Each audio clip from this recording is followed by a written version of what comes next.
Mufamra na Abrantre Mumra Embe Fan to a reporter and say about Sasana and Dikumi, Unim Susia Kanama Kotoko room Awakata, or also about report to Chims only has a trainee said the baby, Obetimia General, Nafionos Asia Kain, Adi Ama Bob Sasana Abrante from Isakuka, where a has player, one also at Jenny Vision of Seo, and Abrantes Equa Kusakanafi, a yet.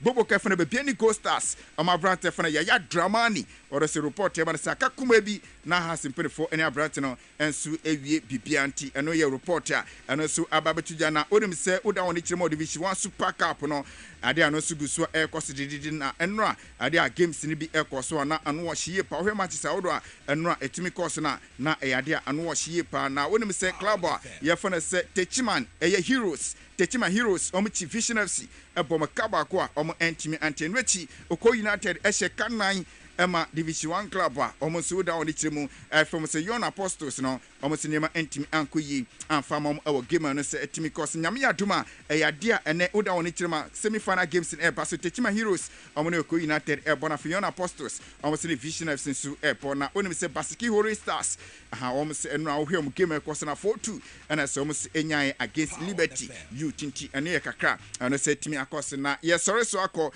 never answer, yes, sorry, so I'm on it, Nafi, yes, sorry. So na onim se enra friendly games kakra etimi etujawa manoni na dia Burnley etinefi ema Roma ekwhye me kanan ema kanoma etimi atena fi Borussia Dortmund ese trefi Ferrari eno se di 2-2 and afi club for Juventus almost echi Juventus next generation epom eka ema komako enan ama etimi atena fi Real Madrid echi Chelsea epon eka mienu a wono se timo bako na FC Barcelona and AC Milan se game no enso di 2-2 eno games a enra eno se etimi etujanti ndi timi ne besi na fi asore so akono enanyame aduma games ni kakra se betimi akose woni se Arsenal the Gunners ene hono mo egina kono eno ye friendly game a eno ebasete nyina mo nyame aduma na ewia ye pa ne akam nyina se behwe na fi ye de ho sansem se dia betina Paris Saint-Germain ani Manchester United reach agreement Emma Brante for the Jadon Sancho still naka Eric Ten Hag gusu ehwesen ke bi obayisi ne next season force 9 nebo PSG still o mo gusu ehwesen Brante mo sabetima kan mo so mo sentimi an Canada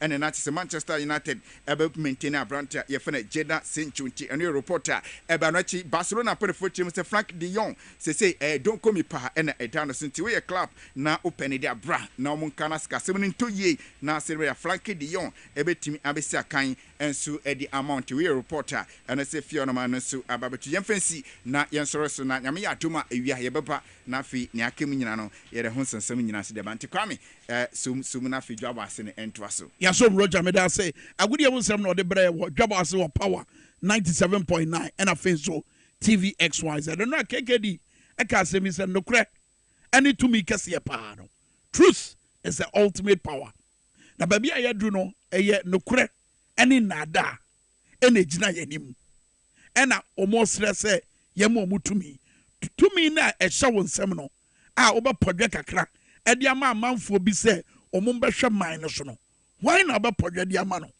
what be ma di odada nipa we wi anu adane ne ho abeka cho se mayamfom so na fatame anasa what be ma nia woni wadi nokure from day one na na wogusu a wo ka ne nokure why na de be ma no Ghana batwa na ye kwoto no eye crucial elections election be determine on my Ghana dache so my Ghana besa akodinchi na ateki 30 years ansa the economy no asa gina ne na so a ene ye kwodi say ye basi ye pensakra ya ebeboa ye dache ama nwuma buso na ya shase ye nuoma ya twere ho made in Ghana I was here system se krono yi to betwa I was here system se katasane proye yi to betwa I was here system ani brapa na aba no se wonya hunu ya ye bebo tonton sansan be bedan no ma bi adidi a kire ho ye begira so amwa hunu se de ani brasi aba amwa hu enfomso bi ase ya nhwe ya ye be ye de o se ye be ba ye man mo ye ba bebo Branson and Mikasa Franco Trading Enterprise. Womoda so aye phone papa fie. Phone papa be a wo pato biano. Ubo Franco Trading Enterprise. Unsabeka biato. Say ye iPhone, say ye Nokia, say ye Samsung. TV ye come ye ya befu no man. I want one no man be no. ɛyɛ smart TV yɛde femfam yɛda ho ma yɛda mu yɛ nikan wobɛnya bi atɔ wɔ Franco Trading Enterprise nea ɛyɛ ketewa paa kɔsi nea ɛyɛ tɛtrɛtɛ paa 32 inches ɛkɔsi 100 inches and afei so Franco air condition ɛne ɔman Ghana yɛwie mu nsakra bɔbrɛ so ɛne ahwɛ a yɛde ayɛ o ɛtu kɔtɔ Franco air conditioner wontu sika ntweneɛ ɛyɛ bɔmframa nwunwunwu ɛbɛyɛ adwuma yie ɛde ama wo abere a wote wo Ghana washing machine ɛbɛsi nneɛma no yie ama wo bambɔ nti yɛde CCTV cameras nso aba ɛtiɛ na wote wɔ yɛ dɛn to anamɔ no kɔ Franco Trading Enterprise wɔn so tɔ ahyeta Ghana fa na nyinara anaasɛ wobɛtumi afrɛ mu wɔ 0555 939311 anaa 02464 22338 02464 22338 ɛnɛ ukuada Dwaboase die Power 97.9 TVXYZ asudie mɛnkɔ baabi a ɛda ho aba yɛba yɛbɔ tonton sansa John Mahama na prɔbɔ no mu nsɛm Professor Nana Jeno Poko Ajuman aprɔbɔ mu nsɛm ɛna afei nso nsɛm bi aban asase de to dwa yɛbɛgye atoba na sɛ yɛbɛbɔ ato agu yɛba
na sawoche konkoya na trasa samaba na sawoche konkoya na trasa samaba na sawoche konkoya na trasa samaba mo ofaya sane mani ade bobiachi oba ne wan ye ni aka no be ni yesusu no waka na this government dey anya kula se wuti konko ya na che se ofaya atem didie no adoso dodo aka bosome nan ye kwa akoto aba political party a ye ni nya apam 2016 na won apam ni nhwehwemu no ye hwa animu se emfie nan mu ani de adi atie no womo kwaso antena ba mu hwe oman yi so no oma hwe oman no epusu oman na ma oman no sesei abofom oman na bo yesika sam nye eba ya honi nie ho nsem a edafom all aspect of the economy edafom na bosomi nan ya akai mo bedan na di se mo akomapa mo tu anamo bi e de age oman Ghana e de afiri oseye kese mu a atomo ani atemdidie na no na vice president Dr. Mahmoud Baumia sa sabre ya wo adaje wo bre tumi da so wo nsam so betima aboa ma yesidi no agina ne na so na wugina simpie so e ka kire Ghana for say when your experience be for the past 7 to 8 years na yeto aba ma wo momo a and abema city years say amem kofoma all the major currencies around the world ebruni yeto ma wo momo a and abeyama city na nya hoden atemdidie number 1 atemdidie number 2 Baumia groya wosimpie so ka kire say ene say wɔhwɛ sɛ de Ghana yɛnyinam kanea sika sɛm no anasa sika yɛtua sɛ de bɛyɛ yɛbɛnya nyinam kanea no wɔhwɛ sɛ de esi wɔsoro na yɛto abama na wɔnim kwan a obetima fa so ama saa sika bebrebe na yɛtua no aba fam woyɛ Ghana ni na wote asɛboi na wohunu ne sɛ atemdidi ane na menim Ghana ni a woyɛ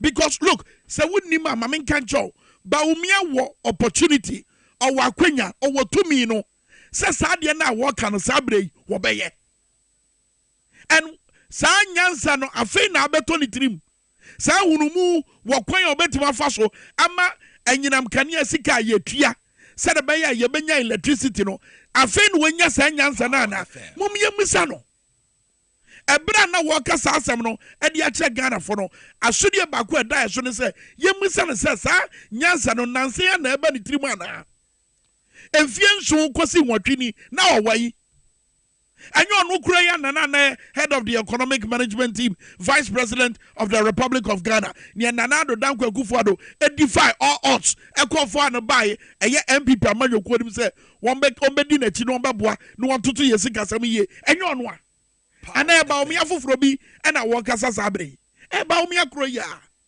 so se eba omia kuro ya adenti na wo musa ho se Ghana ni mapa se sa nimde na woka wasam se je ye to mana ansa no wagina so e de aboa ma electricity bo aba fom sa nimde kuro ya na obegina so e de ahwa ma yesidi no ahode akosoro no wo musa ne se sa nimde no for the past 7 to 8 years na way enya bro any beya eye den na pani sei e kasa sei na atemdidi atoso miensa e na metwi wadwe ansi so e no so NDC Pro Forum actual statement aya ne enra the finance minister ya wo go gina United Kingdom edwa nanum nanu ya wode media budget review ebra ya wo mraso bedwafie wo se gina wo se dwa nanum se wo mabo mo mode a wo mo dane yesika sam nani na yesika sam ne age aguei eso ma chance obutu anamo anya bia no kani na inflation ene nam over 50 they say about around bear 20 bu ho no enti yemfa no sa na ehunu ne say wo mo dane no mani and the same finance minister a okogina UK e ka say o matu anamo de o manu akofifa amama wodo ayede de o mo ka ama e ka no yentua no sabre bo matu kana sheda no and then what begina anim ka kire say yemfo mo bone nche o mo fi say o madu o my Ghana bone and you see sa asem no kan no a strategy me say enye se efroma komamu o aka efroma komamu aka bia ye be hwa asem no na ye susu akari ne ahwese de esitie but a 4 months to elections and it is a political strategy eye den no ka asem no Kennedy Japan ba bonten e be ka say Ghana for no se mu ne omo kasa mo po macho won ye maye omo no mo po macho wa wo mo be hwe manim but mo po macho wa omo hwe wanim so a chompa no mo be paye no anasa a chompa na amin anta abepa no emfiri na komam enye a chompa wo mini se wo peso wo pa agobi be pa chowa Kenya vice president na opeso run say president ro nyo no na ko so obedi ani wo pa chow ko bi wa chompa bi ma enye president Akufo-Addo ena wo so pa chow amin anta de within the equation wo ye hwan why finance minister or here is gasam so but about one more or mudi animu or more mudi or mutri baje or more mudi or manim baje or more mudi or more bosse abaje ya and your president Akufo-Addo and about me where are they? I didn't think jama amin anta now amin anta crano the okano does it mean it? No, he doesn't. It is a political strategy.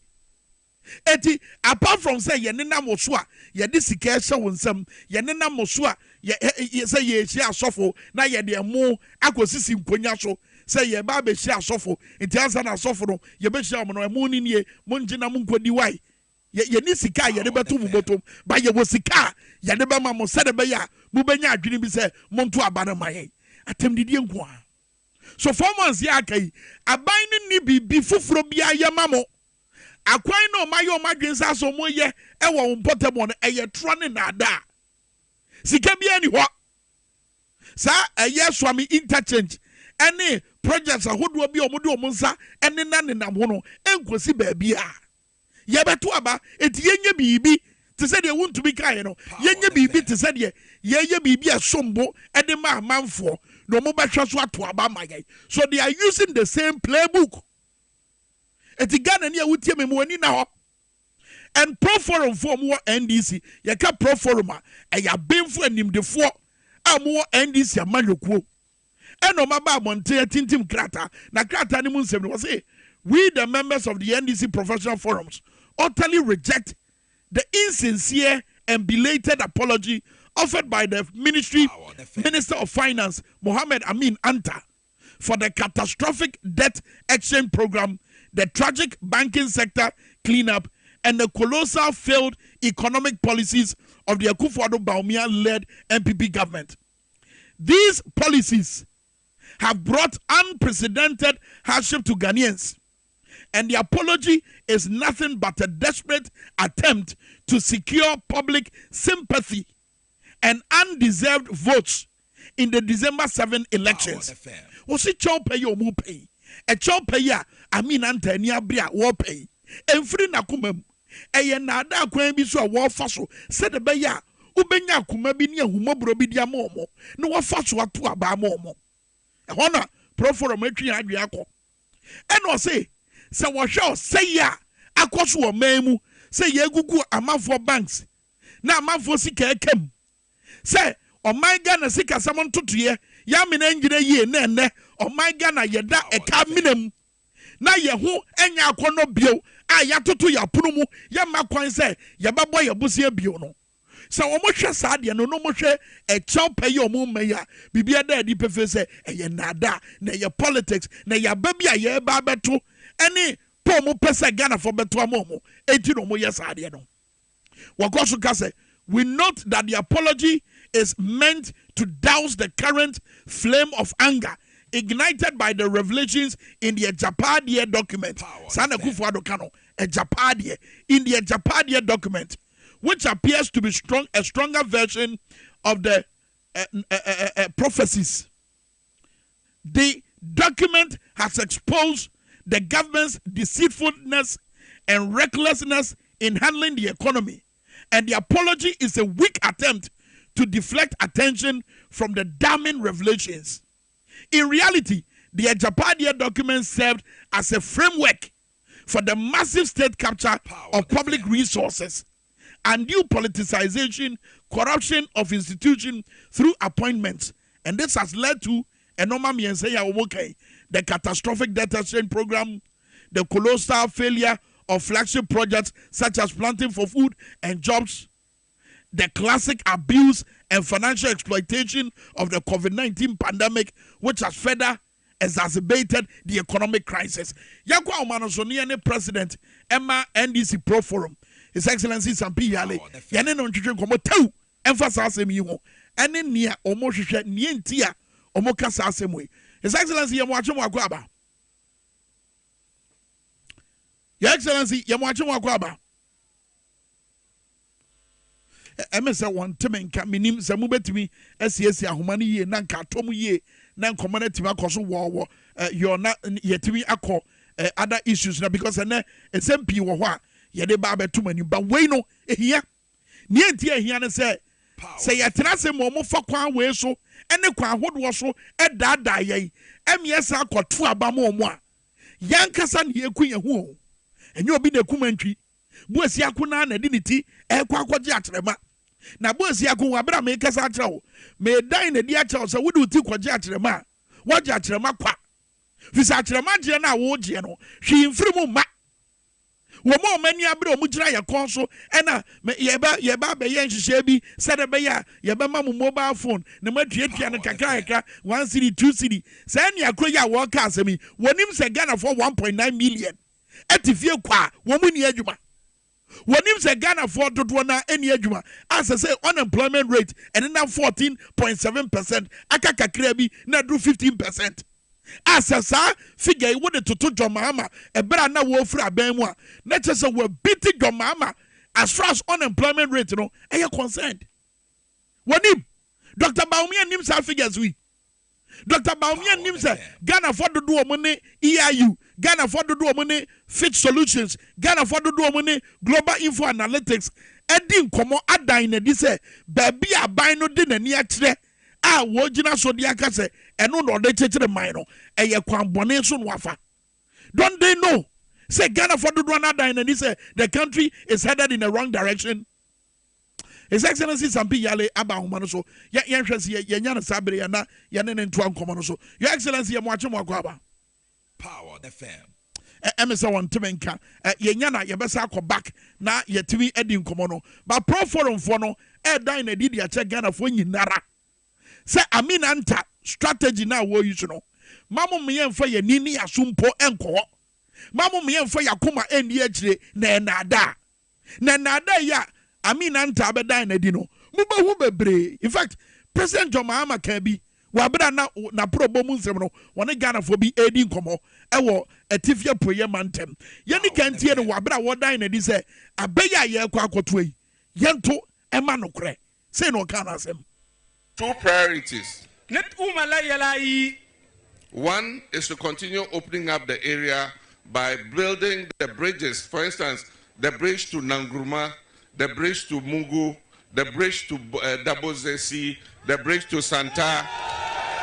Because if we are going to invest in agriculture, we should make sure that when we produce the food, we can bring the food out and send it to markets. And you go and sell your product. You come and pay the cost of the inputs, and the profit is yours. You can do whatever you want with it. When I was president, the unemployment rate was just above 8%. Today, as we are talking, the unemployment rate in Ghana is almost 15%. Because of poverty that you've suffered, you must. Ohiana, ye gusua ye tehum. Ohiana abanwe asedade ya tumno. Enunti yantu abama nokre. Yantu abama amanyoko NDC a wo mugusu wo kanokre no e dia kire Ghana Mahama ye nyina ye nim no wontimi nya wo beka se mintimi nya enano a ye nsentwefo se Ghana nsentwefo bedi nokra nano a ye nsentwefo ye chia no na ye mu baako Obama ekobusa ne se sports facilities ahodo no ukwa mama ahodo a eno no mu gina so na omoye dodo na asade be ya empuntu obebe o magudie mu nsem no na wabra wo sen ba no obeye bi aka ho wo se we se wo hwo man Ghana sika sem ya no kura ne se meye bi ka wo enye enti enka me dadwen ho waka no kura no and it should tell you say wonyina wanim because wope se chinchina what to abamano. No, what you want if it's a volcano crano, what dino crenadi, Eddie at so. Said the Baya, Ubetu no crano, and I'm on to a Yagua Manoso. Now, Yane, His Excellency Sampi Yale, any como pro forum. Penny and I said, your dad Omano, yet Nin Chicken almost statement to Modia Beto about him. Your Excellency, I'm watching Wakwaba. Yamina Dharma, Mehoya Pa. Now, and Semi Amokaya Mose, my fee a year finance minister, I mean, Anta, Nana Quine so more faso, said by Yabu Mobono. Semuche when Yintia Wokasa. You can't even the chair with people. The woman said, for the past 7 years, MPP for Nkwan and Yansa, MPP for Nkwan Ewo Aben Obi Mbida. It's Yomuka Masama unprecedented. We do make a BR public Ukraine war. Ya can't say. Tenoma among mine at Pijano. As I saw almost a Monsano. Oh, not President Tuamaye. Kedrak Medrak need the bed. The finance minister what has changed all of a sudden? And the finance minister say the umpire joke. It is just because Kennedy Japan said it, just like Okuba Kunka said, oh yeah, debate about yes, we don't talk debate. Finance minister, Ubaya will say you are praising the former finance minister for excellent job done. So what is the need for this apology? I think that as usual, the problem is that as usual, so one of their tricks now, I say we and we will not allow them. We will not allow them. You finish the ever. So we see you into the young IMF. And I'm what? And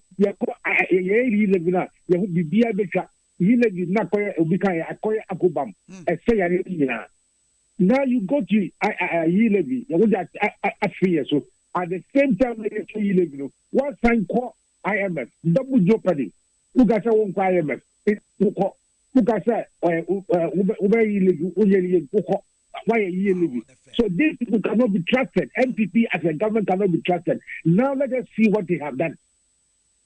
They be our come so COVID Ukraine. Yes, almost said COVID Ukraine. Again, the also had a MPP and this is why I could go. When the finance minister as a COVID in Ankara, then you see come here to be a year supporting your budget. Ukapa COVID Ukraine. President Shaya, fellow Ghanaians, COVID Ukraine. President say, "Yen top more cash, Marco IMF. So you are appointing people to get big position. I am increasing Ghana's wage bill. What they have as a president? What does she die? What say? It will be cathedral. I dare to see a rich home. What will you know?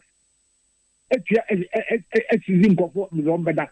So we see cathedral because we have had a dream to support and to build a house for government, a president, Yanko will be doing that. What will passport of YNC? COVID the bank conform a home. Now with the Dwaboase airport, we do $150. I demand a letter in 17 million, and now letter in 17 million, because 1 million cities. What you want a first day, Gucci, Ewaha. Yeah, can this president and the government will not listen. The government expenditure and those government expenditure. What is it? Number of workers now. What is over that? What is a president? Who is a president? Every year they all can new cast. When we cast a president, So what is this late apology? Apologizing for what? For deceiving us. Apologies for cutting our head, giving us a haircut. Apologies for destroying our water bodies. Apologies for lying to us. For us, Kwame, me and Casamember to the honor reasons why you believe a framework for destroying this country. I want to know my person himself. Say, what's the more per se? A buffona abba man for mu based on revelations, the free a Japadi anymore, ever from anything on this chopa yi abesi anemu. What Kwame so? Exactly so. The son of the discussing apology instead of the Japadiano. So we are a civilian man. Sir, apology, fake apology, check the discussion a Japanese document. And number one, a document, and it created tribal enmity between the scientists and the chiefs. Who should support that? Document that yeah, it will be the core retirement. According to the core retirement, of the purpose. And for the core retirement, yes, we are document that says mining concessions is a man go for yes, for the for with the asante the deal to and not understand but my idea so Mr. Wadas unya bere na best studio ye be but the mo kan nyina no ne krakrakra ne say Ghana for ye da die na ye betima ye said be ya ye betuatua so ama asemi Ghana for more apology who it doesn't mean anything. It's an empty apology. They don't mean what they are saying. One more person say, oh, then we are going to reduce government expenditure. And I'm yeah. And we are going to cut down government expenditure. We are going to pay the Wama bank for no. We are going to pay them tomorrow. And I said, Wama haircut, cut you with the at the mouth. I could grab a music a month to be with pensions come and save them at the month. Which means it's going to be music. I was expecting to say, oh, by this apology, banks no NCR and go for depositors. That's what I would take as a genuine apology. What Ghana has, who prosecute minority leader for ambulances on very criminal excuses. You can't intelligence at one place. Is that what he's apologizing? Your Excellency, you're bringing to your function. Nanka and when you're better now, best studio. Yet me, Abobo, who ye the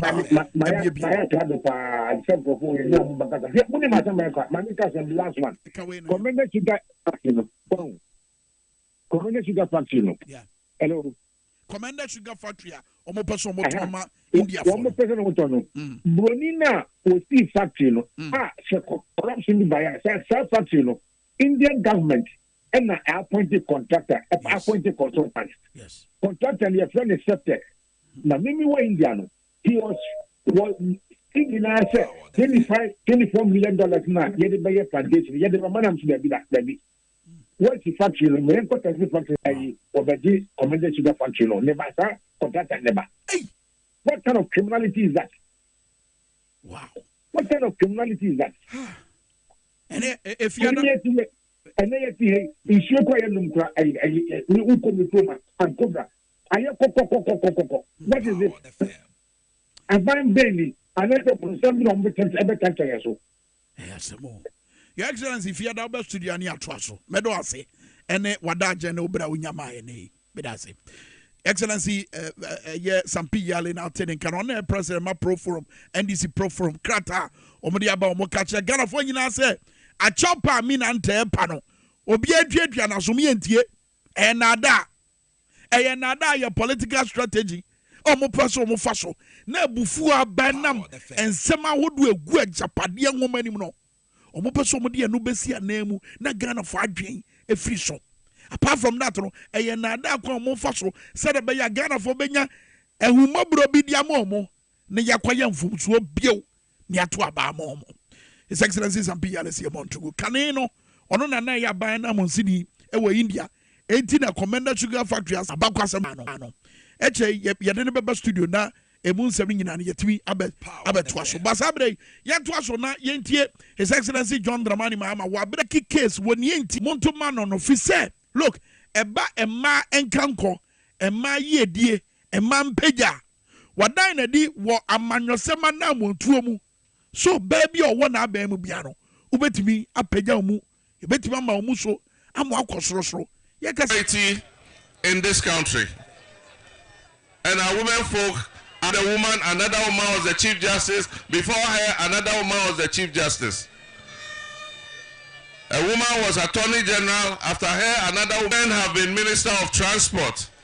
They've all Those are the only two positions.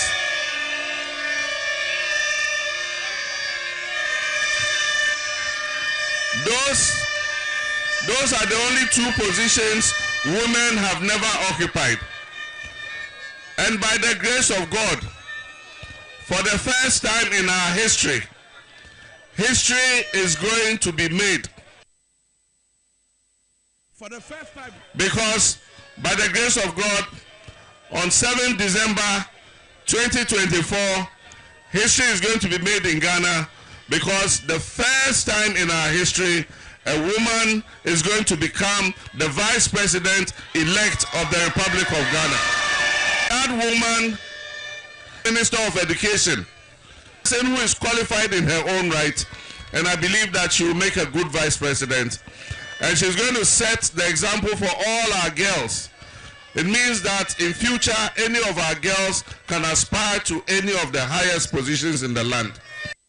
His Excellency John Dramani Mama na pro boy ekoso ewo etifie pueye mantema wode eko miamia foforo no enkomo ne bia woni amanfo odie no ebi ne eguso ayebo a che se eba na memwo ene amanyosem a ema di akotene ewo mamamwo mu na so hwe my Ghana bakwasem a Ghana ma arise na afi aye ko 2024 abato ni no se yebegina abakwasem afa na yakoso pagya mamu a yentuma joma ne Professor Nana Jenu Pogwajuman enye so your back keke wo your ba abakwasem diabo no fisa na penso as education minister no Ghana enya one of the best BC results was also nana or your ba wodi kan a obeye vice chancellor was yapon kase wo man Ghana ha eti meaning say ade bia wo ye bia no wo yi na koma mu gina ne nyansa an nyamede adom no so eye ne yie eti se to abama this ticket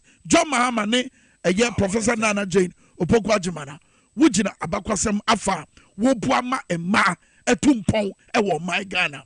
Yes, entie the president of the Upper East House of Chiefs we abera na wo dan ne say about one wo hunu say eku eti nanu di sama wo de dan odan na di e di ache John Mahama ene ne say wonya krado titiri wonya sopa na wontie esu amanfo esu e di afre no titiri omumpuntuo koma e di omo hwade we.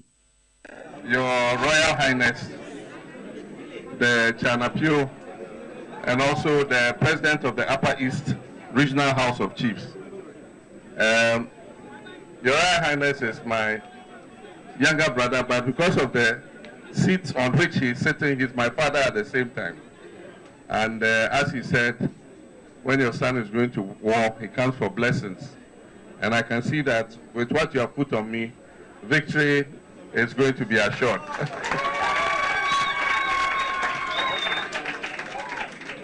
We all lived in this country when NDC was in government, and we know how NDC's governance was.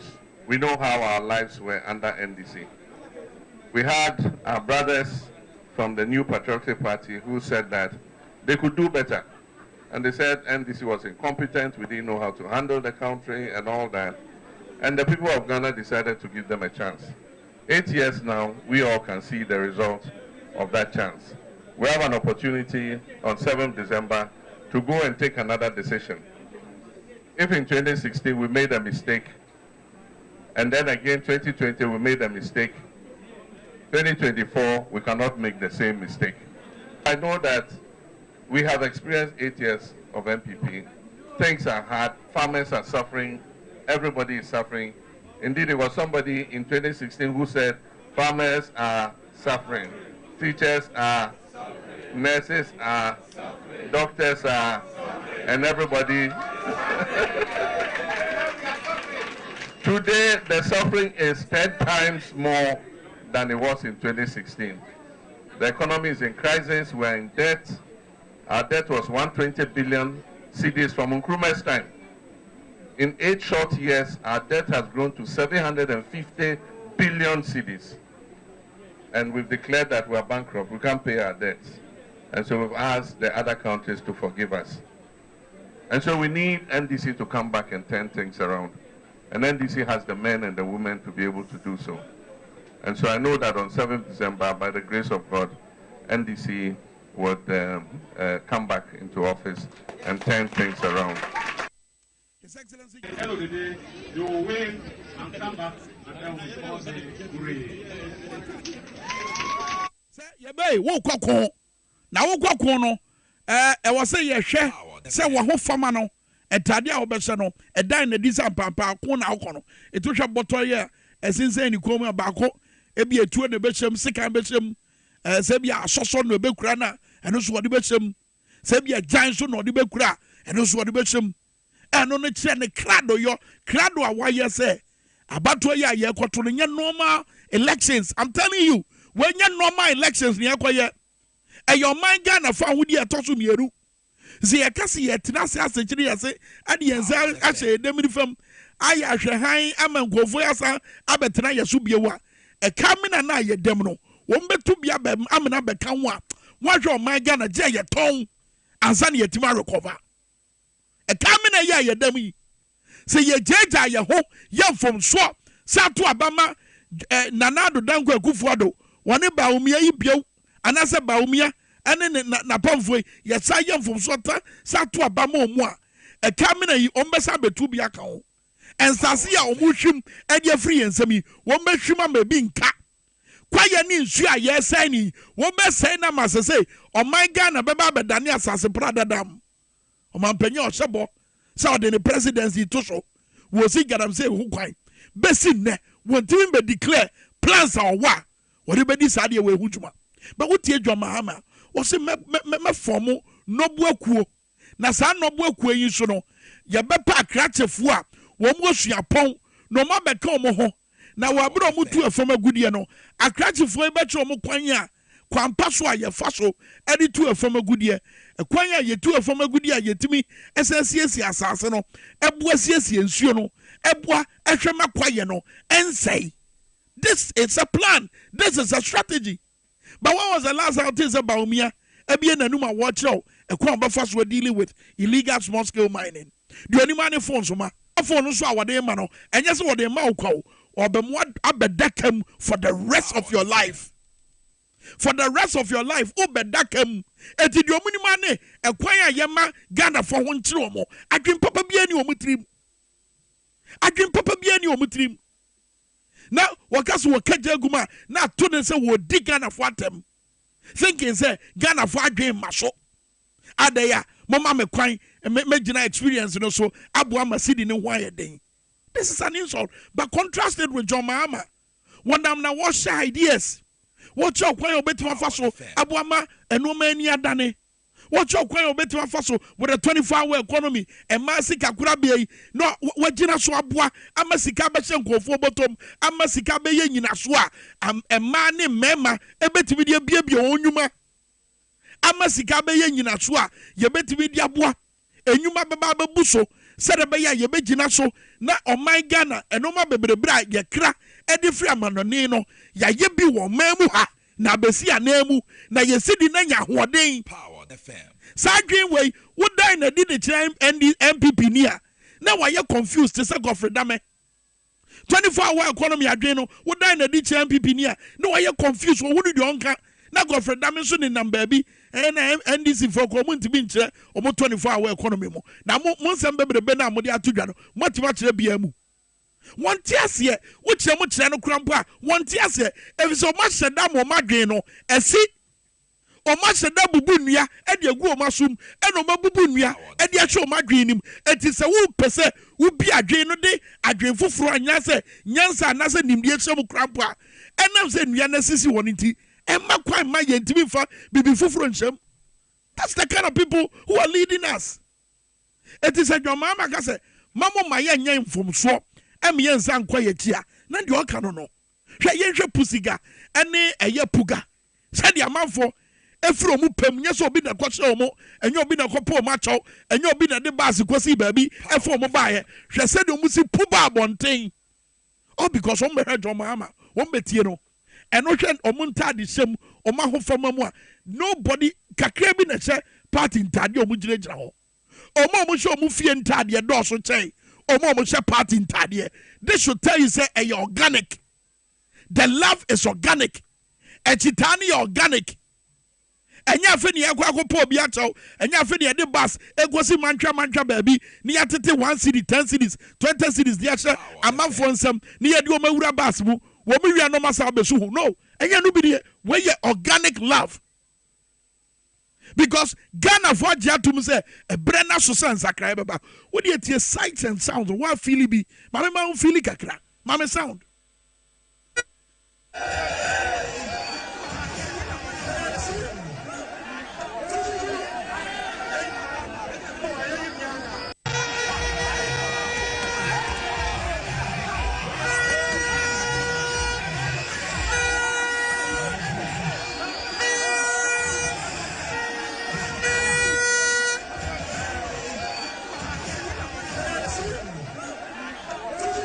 Radio so ade wotie aye pusiga and afen so puga said the amount for puba abonten ebehia His Excellency John Dramani Mahama.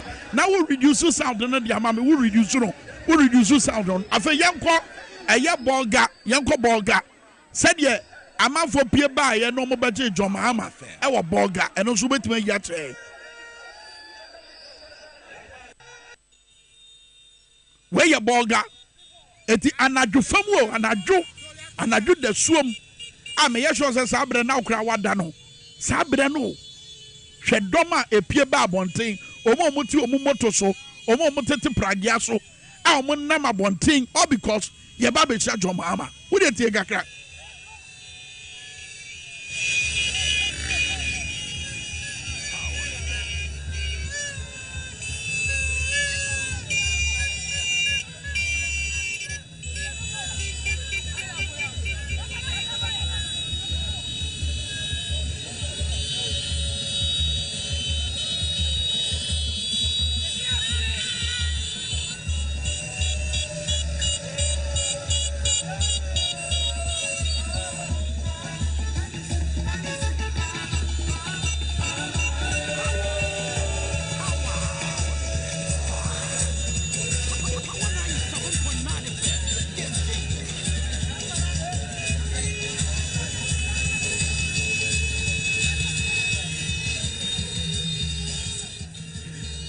eti we aye bolga bra His Excellency John Dramani Mahama ewura ho said the amount for esi puba abonten ebeje ne so afa fame ko ebra John Mahama President Mahama nankasa otisi fam bowura amanfo aso ye amanfo afiem amanfo so to mu na wo campaign e de akere mo wo de enhwe no so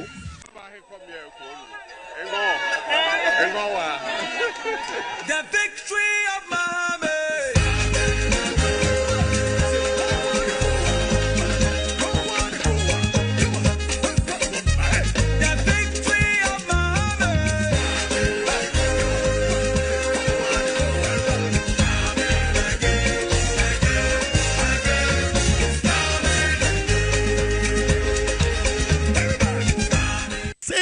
Retail campaign and so what I also was gone by any country Abbas Nuruddin said you was here in a retail campaign.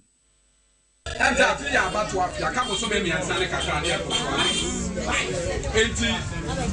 this year, from why and some fire 1 year day. And young Topa and Yanum Washer Ashanti region. A man Tamoa and who hear my both and this in MPP now. Was over 2020 Abanwa and Ashanti region can another Dr. Baunian Timian day. Ashanti region 2020 Abanu Nipa 10 year to Abebiano, a move 7 to 8 and to my MPP. And Benis will be due for them one campaign a day. The Empire said, Abino, I take Ashanti region for granted because one more would party in any Ashanti region. Omo do omo fu omo dia santi dini omo dia santi adam ye didi daka and omo pray omo and omo and no teacher ye be put to our promise o Ashanti region dey here the omo brand t-shirt one teacher obi akokasa asem na ya Ashanti region dey ye here put to obi a esa san PP t-shirt na feninti no ye print ma ya ba na ye be dey ye be omo so Ashanti region tafo dey So what the appointed crowd, you know, now what the MPP Frank Aguni Komwa, the Johnny Panma to about the other day. Ama Yasantaman Yade, Yaka, and Yano Bia who conquer Biano, was I called the next month, I was a Bia who point out in such a day. Because the Brebiano, Omoto Abadani Monsa. Now, not about Miabano, Omosha Yabosa Mubay, Yasha Santamani now. And Yanuya Musa, I was a few more Chenosania Manomo, Amoka, Mayana. Omoka, some Mubay interchanges in Makumako 5 for Ashanti region. Ombaya Swami, Omobaya Airport Runabout, Omobaya Santase, Amojo, and Anaga. And Yanuma Jats, woman who see a better Abano Moya Day, Omoya Swami. And Yanum, and this year, Tuaba Yato Dwaboase Santamante Buhano. A brave year, Tuaba at the Maya. Yenya Santia Yukamu. And Yanya Grania Papa John Mahama by no Musa Sante, get the original Kuno. It is a Sante near the year. I was a Santia Jan, yes, no. Up there for five to send your Bayama Medica while for top man. I can't remember to a short out to be quoted Uncle and I have Papa, a Junior Santa and obey Kejetia Central, Kejetia Market, and Yanum Kejetia Market, a man Santa for more than 10,000 a year to my day. Kejetia Market, police station, you know, fire service room, there be a man a quadriga, Mama Beko school a day, a room. Obey the Ghana and Hondo Donua, clinic a day, a room. Nana Roma, and this year, Yatuaba Yando Doa, Santa Radio, Yatina Kejetia, Nanta, Central Market, the Shas and Tianimunam. Then Yanam the Central Market, 9 minutes a days. No communication officer, Edema and this Yamayu Kuno was antimantem. And a seminar work on Puntuo, a boss antimine. Your multimi catch us antimine and say, oh, as antimine, your more my. Anya be I am on t-shirt, or my main. Jomama was war. Asante Jack. And ye could see one. Ah, Buama, a dready for over 10,000. Almost said to me, come on, no.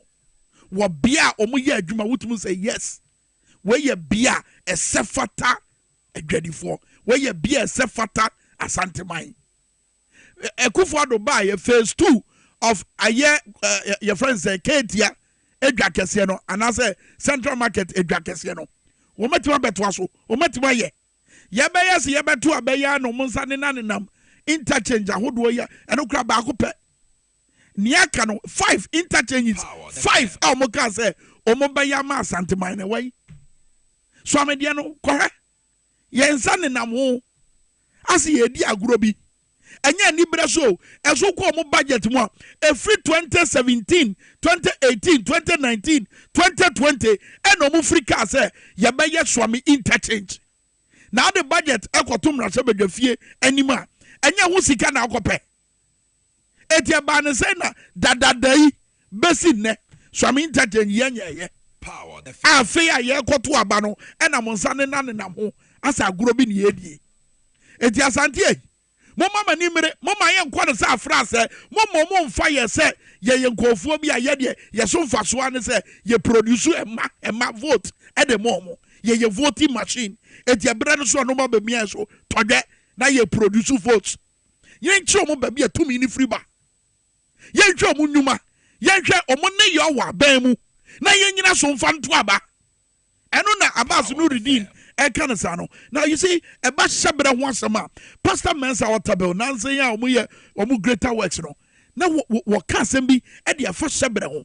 Titruma, a young uncophobia bejamon chain, no more dad. I must say, oh, me were mobile phone be Nanenza and Ocrano, and yes, be a what they tell. What to amount now betiano, kakra, Nabra betia, now who call, now better than a car, a debush. Pastor Mensa Watabel say. Memo be on from mobile phone. And South Shabre, what do you tell me? Because you need a phone. Your destiny is better and greater than iPhone 15.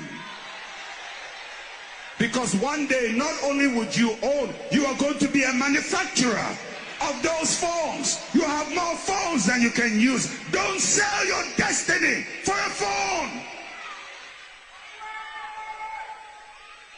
You are bigger than that. You are better than that. You are greater than that. Because you need a phone. Your destiny is better and greater than iPhone 15. Because one day, not only would you own, you are going to be a manufacturer of those phones. You have more phones than you can use. Don't sell your destiny for a phone. Efa yenyina ye destiny ho. Efa yenyina ye nkrabia ho. Yentie His Excellency Victor Smith and no ha. Kania bayana Monsini United Kingdom. No kasafe Japade no. Ubowia na de KKD dia no so ato aso. Na fe wamame Archbishop Nicholas Duncan Williams. Yentie empanifo miensen. Omo nsem bi omo kan nyina fa. Oh my Ghana. Ye hyebre ho. Ene said ye omo aban yi mo. Ayo madwen se ye hyebre no. Omo besesa no. E de aboa said be ye omo no beba be di ye. Na ye de ye di hia. Hwade we. Omo ye bema pa omo kukudura. They should tell us who wrote that book. But almost omo nim ho hwe. Omo nim de o twere nwoma no. To the sense that President Akufo-Addo conclude say Muna mo twere NDC. Sad said the president will talk like that. So when people ask questions, never say no implementing and the document in the kind in your government with you as president. But you see, the sad thing said, I had an opportunity to discuss with an advisor to Ochihin over the weekend. Say, I see book you know, you were trying to rubbish it. And then I say, fine, a buyer, and so Ochihin's photograph has always been on the document. True or false? True. And it say Obi the photo, actual and draw, and whatever is written is illegal or criminal against our state or treasonable. And I won't get who only I couldn't say, yeah, I think he'll go and tell them. He say, Uncle Police in report. He should have reported it 5 years ago when the book was, making the rounds. The Bemanti, the person who wrote it or the people who wrote it cannot come out and say that we wrote it and we believe that it will help Ghana. So they should come out and speak. They are not. They are weaklings. These people, they can make noise. We just don't make noise. We acted. And the education said Ghana for first. We should help our country. Stop this rubbish. Fapim, ne kura ne se, osofu biara, wonta wo mechi no, ye pe kwan bi, ne aye se ye regulation bi ne ye, ne aka wano atum. They must be properly contained and muted. Critically, Duncan Williams, his love for money is not in doubt. And material inducements and commercial gains make him vulnerable to market incentives. I just say ospa ba ko wa hane ne o matwera fa no no enya kono ewo japade document ombeso mu kire se Sabi Duncan Williams or dosika Sabi dosika kurasi nya amawo. His relationship with leading members of the NDC is an open secret. Na on my ben ye say we sofo Sabi wo domono on my mpanyimfo ntumi nka ho bi ana on my mpanyimfo a wo mediso asori ko entumi nka ho bi na kyesa papa ye pe mia no ne akrata na etwere no no enya nia memeka no entia otwa say it is therefore important to encourage the EC chair to build better relations and frequent his place as discreet as possible. Entia pema EC penyin no so ho sene ana kenoforia tanso eko otabele ho no. Now, uncle per spiritual direct transparent election.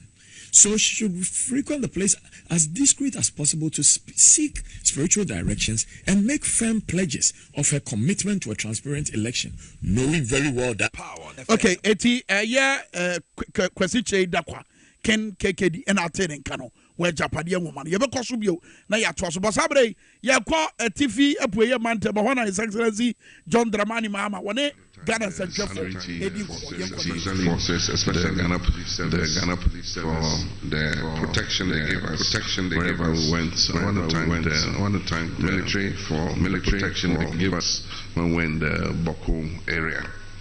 I also want to thank our regional executives for a good job done. The organization was perfect. Normally run beyond our time. We intended that we should be able to close. Thank all the chiefs and people who had patience to wait for us, even sometimes when we had run beyond the normal time. The issues are still the same. It's mainly a farming region, and that is the main preoccupation of the people, and issues of farmer support, access to modern mechanized farming, access to agricultural inputs, fertilizers, seeds, weedicides, pesticides, the common complaints that we hear. And we need to find a way where we can support the farmer in a seamless manner that is more sustainable than we've done in the past. Planting for Food and Jobs and other programs that we've had in the past have been a shot in the dark and really not sustainable programs. And that's why we think that the Farmer Service Center concept, where we register the farmers, get to know who the farmer is, know the acreage he's growing, know the crop he's growing, we know his family, we know what he's doing, and all that would help us to be able to target that farmer for specific support. And so if we set up the farmer service centers in the districts, all the farmers in the catchment area would have to register. And when they register, we'll go measure their farms, know what they are growing. We'll even know their whole households. We'll take a census of their households, how many dependents they have and all that. So it will be a kind of small microcredit scheme where they give them all the support at the beginning of the farming season, the fertilizers, the good seeds, the weedicide. If they need mechanization service, they'll offer it to them. If they need harvesting services, they'll offer it to them, combine harvesters and all that. And then at the end of the farming season, when they have harvested, they can sell their crops to the Farmer Service Center at a minimum guaranteed price so that middlemen don't take advantage of them. And when they have sold, the cost of the inputs will be deducted, and whatever profit they have will be paid on to them. There's a need for us to urgently introduce agro-processing, because we're not adding any value to the crops that they are producing. And so creating agro-processing zones where we bring equipment, small equipment, using the private sector to buy the maize off them, produce corn grits, produce maize flour, and so on and so forth, produce cassava flour, process granules, process all the other crops that they produce, process their rice and package it nicely for the market. These are all things that would help to change the lives of our people here. Of course, the road network is a major issue, and everywhere when people are complaining about roads, our president says they built 12,000 kilometers of roads. Now 12,000 kilometers of roads is like flying from Accra to Japan non-stop. That's 12,000 kilometers. And if they had built 12,000 kilometers of roads, it should be obvious to everybody. Unfortunately, that doesn't seem to be the case. The roads are in a bad state. And the worst thing is that the roads that were formerly in a fair condition, they have refused to maintain them for the last 8 years. And roads that I knew were good just 4 years ago have deteriorated so badly because there's no routine maintenance schedule for patching the potholes and all that. While you build new roads, you must be maintaining the existing road network so that it can serve for longer. If you take the Tamale to Bolga road, it's virtually falling to pieces. This road was built in President Rawlings' time, and it's like 16 to 20 years old, and there's no proper maintenance. It needs an asphalt overlay because of the heavy-duty trucks that use that road to connect to Burkina Faso. So these are the issues. Roads are a major issue. The next is education and healthcare. There's the need for more schools, more access to secondary education, more access to tertiary education. There are big gaps in terms of tertiary. For instance, if you start from Daboya all through the overseas area to Kobori, to Yagaba, to Yizesi, to Fumbisi, to Sandima, all the way to Navrongo, there's no tertiary institution in that whole area. If they want to access tertiary education, they either have to go to Wa or go to Tamale or come to Navrongo or to Bolga. So there's a big gap there. And so we need a tertiary educational institution there. Considering that the activity there is mostly agriculture, whatever tertiary institution we put there should focus on agriculture as an issue. The next most important thing is unemployment. Indeed, it's number one. There are teeming young people who have nothing to do, and it's a ticking time bomb for us. If we don't do something about youth unemployment, then I'm afraid we'll have some of what is happening in Kenya and Nigeria on our hands. And so that should be, youth unemployment should be declared a national emergency.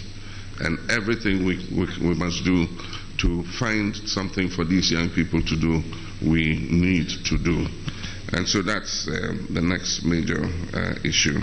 Other issues include women empowerment, building modern markets so that we can promote economic activity, so that trading of goods and services, can take place properly.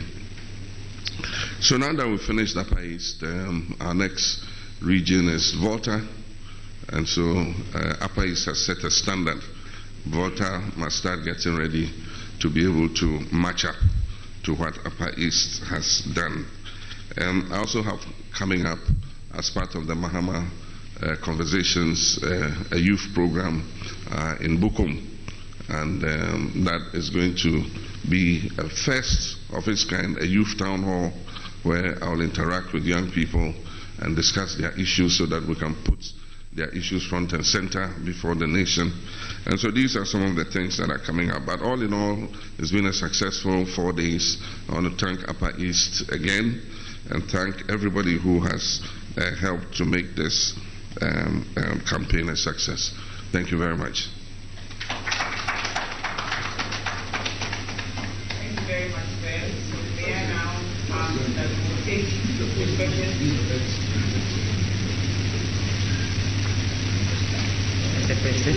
I thought this was a presidential podium.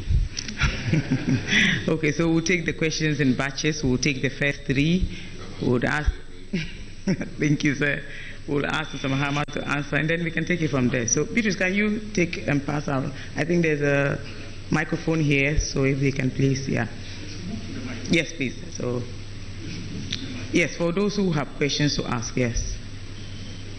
Yes, so just in any order, please, yeah.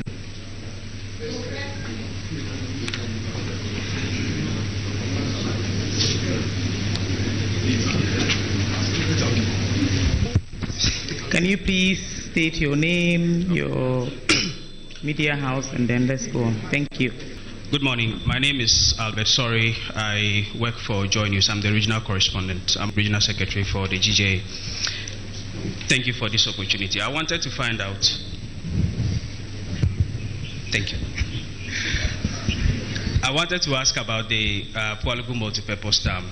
It's one of the biggest promises that the current government made to the people of to execute the project. I want to find out what you think, first of all, of how the current government has handled this project, if it is part of your plans, and how differently you intend to handle it. Thank you.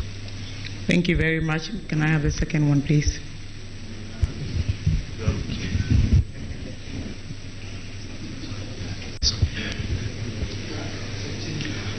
Good morning. My name is Anaya Joseph Napoleon. I represent Group Indum, that's Indus Media. My question to you this morning is I want to know when you create. One question per, but of course we are allowed to. All right. Thank you very much. My name is Ant. My first question has to do with Ruto. Didn't finish it, but he hasn't finished. The first of all, are you prioritizing it when you come back? Secondly, if you look at the quality of work that has been done, within the 4 years we were able to finish with the work, except some few things. And the quality of work that was done there, if you compare that to the road, that's a first-class road that was constructed there, I don't know, when you come to power, would you improve upon it and then continue. Thank you. Yes. Thank you very, very much. So may I now ask Mr. Mahama to please.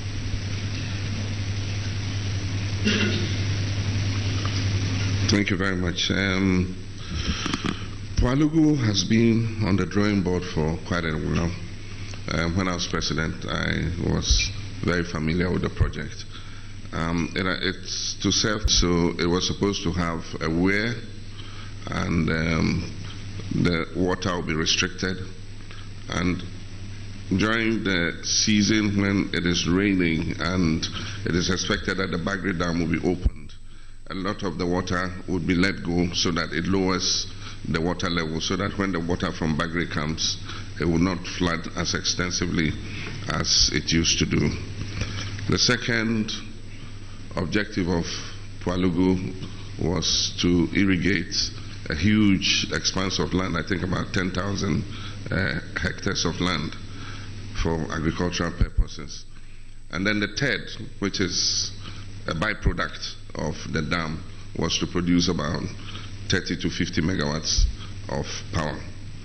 And so it's a very important project, and I think that we didn't start it because we were not able to yet procure dedicated funding for it. Because for a project like that, when you start funding it, it must continue to its completion. And so when this new government came, they took it up, and in 2019 they cut short for it. But I noticed something. They said it was going to be funded from Government of Ghana budget. And I knew that that was going to be a problem.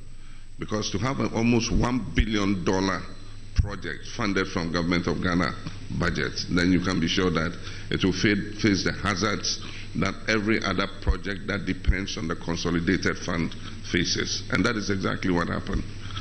Of course, it made a lot of political for that project, but I mean, one knew that it was going to face very difficult challenges. Unfortunately, we have rather lost money because almost $12 million was paid for no work done. You go to the site, there's absolutely nothing there. And so somebody has caused financial loss to the state and must be held to account to come and answer what happened. But it's a project that is desirable. We intend to continue. We're not going to abandon it, but we're going to look for a source of dedicated funding for it so that we can push it from start to finish without the kind of hazards that projects like this face when they depend on the contingency, on the consolidated fund. Talking about resetting the economy, everybody knows what the issues of our economy are. It is the structure of our economy. We borrow and we spend. We live above our means. We run a budget deficit that we carry on every year continuously. But recently, a new phenomenon was added under this government, and that was overborrowing. The reason for the crisis in which we are is that this government overborrowed, spent more than it was earning, and in addition, our traditional sources of income, they mismanaged. And so you have a situation where you are spending more, you are borrowing more, and yet the hen that lays the golden eggs, you're killing it. And so the golden eggs are not coming. And so what happens is the cocoa sector has collapsed completely. Cocoa sector in syndication used to bring 2 billion fresh cedis into the economy every year. This year we hardly were able to borrow even 800 million. And so that is a traditional source that has held this economy since Gordon Gisberg's time. They have come and mismanaged it. Produce Buying Company has collapsed. They are selling their assets. Produce Buying Company bought 30% of the cocoa that we exported in 2016 when I was president. Today, they have bought zero, and the banks are selling their assets. The workers have not been paid for 10 months. And so while spending more and borrowing more, the traditional sources of income for this country have been destroyed. Aside from that, I worked very hard to bring on 2 new oil wells to increase our revenue and our volumes of oil and gas. The advantage is if we get more gas, it helps us to bring the cost of electricity down because we don't need to use heavy fuel oil to fire our thermal plants. We use gas. Right now, we have a shortfall of about 25% gas, and so we have to fill it with crude oil. And you know what happens when the prices of crude oil go up and our electricity tariffs also go up. This government, since they came for 8 years, have wasted everybody's time. There's been no major development in the oil and gas sector. Indeed, those who were even producing oil and gas, they've hounded some of them out. ENI had to evacuate all their expatriate staff to Cote d'Ivoire because of some litigation that was going on, which the president should have stepped in and resolved. He never did that. He went all the way to the International Court of Arbitration before a decision was taken. Now they're calling ENI to the table, calling the other partner to the table to discuss an issue that they should have done 3 years ago. And so there's been no addition in terms of oil and gas. We should have been getting more revenue from there. That one too is down. And so you have a situation like this when the government is overspending, overborrowing, and at the same time making less money. I mean, taking the wrongest decisions in the sectors that should be bringing in additional money. These are some of the issues that have happened. So I've signaled that we're going to declare an emergency in the cocoa sector to boost up production as soon as possible. We should be able to do that in 1 season or 2 seasons. We should be able to bring cocoa back by giving the farmers an attractive price, providing them with the inputs so that they can increase their production, so that we can export more cocoa, bringing new technology, grafting, small-scale irrigation schemes, so that when the weather is very dry, the farmers can use boreholes to water the cocoa to reduce the stress on the trees. These are all things that we'll do. We must get more from our extractive industry. So we're going to look at the whole mining sector and see how we can get more in terms of Ghanaians' participation in gold mining, in all the mining industry, in terms of getting more revenue from mining. That's an area we'll look at so that we can bring in additional money. We're going to get the oil and gas people to pump like crazy, because oil is in transition. If you don't pump all your assets now, electric cars are coming, the world is changing, there's going to be a reduction in reliance on crude oil, and so if you have those assets, you must be pumping and selling as fast as you can, you know, so that you don't have what they call stranded assets. Because if the world moves on and you have oil in the ground, nobody needs it, and so it will be stranded. So it's called stranded assets. And so you must do that too, so that you're able to invest that money in things that would earn dividends for your country. But indeed, in addition to all this, we must cut waste, because we're going to the IMF for $3 billion. And yet, every year, if you look at what we lose in terms of waste, in terms of inefficiency, we probably would not have needed to go to the IMF if we were able to plug these loopholes. Every year we talk about it, but nothing substantial is done. We're going to look at that in a more dramatic manner. But above all, what we're going through, the adversity we're going through, must teach us to depend on ourselves more. We must cut down our import bill.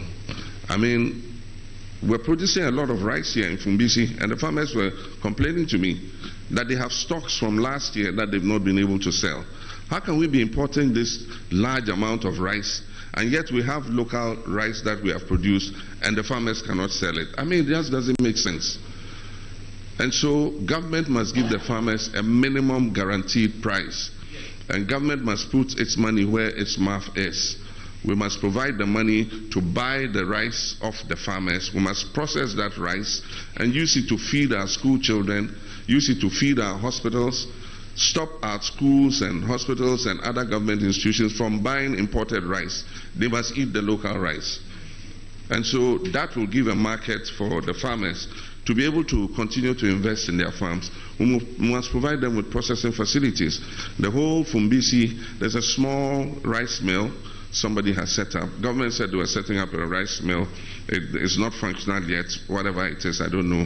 It will come, we'll look at it. But I think that there's the need for a bigger capacity. There's a big rice mill in Nyankpala, Avnash. And I don't know why there's not a connection with buying the paddy from here and processing it there. But these are all bottlenecks that the Ministry of Agriculture must look at and resolve. We need to add value for the farmers. And so if there's a processing plant here where they take their rice and the rice is processed and back packaged nicely, it adds value. The farmer will get more than just selling the paddy. The paddy, the market women and middlemen come and buy it for cheap. They take it to Accra, they process it and put it on the market, and they make the bigger margin than the farmer makes. But if we have a processing plant here that processes the rice for a fee for the farmer and adds value to his rice, then he can sell the rice at a higher value than he's doing currently. The 24-hour economy is achievable, and it's not a new thing. I didn't conceptualize it. It was in our 40-year development plan in 2016 that I launched, and many countries are implementing it. If we continue to work 8 hours a day, it will take us 30 years to come out of this financial crisis. We need to speed up. And that's why I give the example of the pharmaceutical sector, and that's just one sector. If we increase demand for our own health products, we should be able to double the workforce and increase the number of hours that the pharmaceutical sector works. And so for analgesics, that is painkillers, for antibiotics, for cough syrups, for ARVs and drugs like that, if we say we're going to buy our own local production first before we look at imported drugs, it will give our pharmaceutical companies more money. It will make them able to add on production lines. And then they will not need to work from 8 to 5. They will need to work from 8 to 12 or 8 to the following morning. And that will enable them to take on more people. And so if we increase the working hours, you cannot use the same number of employees to work those longer hours. You need to take on additional employees. And that means that more young people will get jobs. In one breath, they say, oh, but companies are doing it already. Then another breath, oh, we don't die of 24-hour economy, we don't understand it. How did you know companies are doing it already? You understand that companies are doing it already. But in the same breath, the same person will say, but we don't even understand it. You know, and there are some people who've made their minds that they don't want to understand it. And they say if a person is not asleep, you can't wake him up because he's not asleep. He's awake already. So how can you wake up a person who is already awake? So it's something we'll implement. The new projects that we'll bring in, if we have new rice processing plants that are processing the rice of the farmers, we'll let them work 24 hours a day so that they can employ more young people. My father had a rice processing plant. My father was a farmer. I used to work there on vacations. I used to work the night shift. I remember there was a night shift we used to work in. You work 1 week on day shift, and then the following week you go on night shift. And it used to happen like that. And so it's possible, and we would not the other, it's possible. This is, it's possible, 24-hour economy.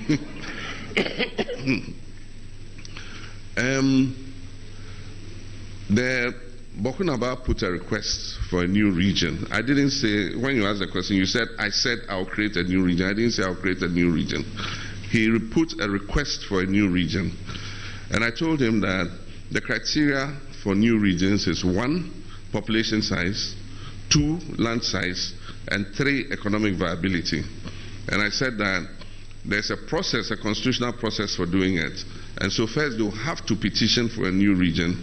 I know the Member of Parliament for Boko Central has written to the Speaker, but that is not a petition. The petition must come from the persons in including the Member of Parliament, the chiefs and all that, to the President. And then the President has to set up a commission of inquiry. And the commission of inquiry will evaluate whether the area qualifies for a new region based on what I said, population size, on land size and economic viability. And when it has done that, the commission of inquiry would either say yes, it is possible to create a new region, or it will say no. And so it does not lie in my power to create a new region. And I never said I was going to create a new region. I was just showing the processes by which new regions are created. But what I said was that area is comparable to some other areas. I mean, for instance, if you take the Savannah region or the Northeast or the Western North, their population might be almost equivalent to that. If you take economic viability, they are a commercial center because Boko is a trading area and all that. If you take land size, I don't know, I've never measured the land size of that area. But if you take the constituencies there are 6, the districts are 6, and maybe in other places they have the same number of districts. This was just something that I was saying comparatively. But all in all, it depends on the constitutional processes. After the Commission of Inquiry has recommended even yes, it must be subjected to a referendum in which not less than 40% of the people must vote and 75% of them must say yes. So it's a complicated process, and so let's correct the misconception. I didn't say when I became president I'm creating a new region. I'm saying that the Bokunaba requested a new region, and I was explaining the processes that has to be gone through. My information is that the vice president went there and he said the same thing to him, and the vice president said the same thing about the constitutional processes for creating a new region. The Boga Boku Polmakom Road, I cut the sword for it, and we started work on it. This government has continued the work, but the work has not been completed, mainly because of the debt restructuring. The financing that was being used for it has been affected by the debt restructuring. So currently the contractor has demobilized, and so some of the bridges are left undone, and there are many stretches of it that have also not been done. So we need to find new funding to be able to complete it. It's a very important road, and it carries a lot of traffic, and so it's a commitment that I made that when we come, we'll do everything in our power to continue and complete it. With regards to the quality, it is a double surface dressing road, and so it's bituminous, and so it's not the same as the Kaswa. Kaswa is an asphaltic concrete road. This is a double surface bituminous road. But it is always a first step to do a double surface bituminous road, and then later you can come and put an asphaltic concrete overlay on it because you'd have done the sub base of the road already. And so at least we have a first step. Let's complete the road so that we can have traffic going to and fro. And when we have the financial wherewithal, we can come and put an asphaltic concrete layer over it so that it can last longer than it currently can. It's something we'll prioritize, and I think that's the third question. That's all. Thank you. Thank you very, very much, sir. And I recall that when you discussed the matter to do with the new region, you actually used the word consider. I recall that vividly. So yes, I think that he's giving you ample clarification. So can we have the next set of questions, please?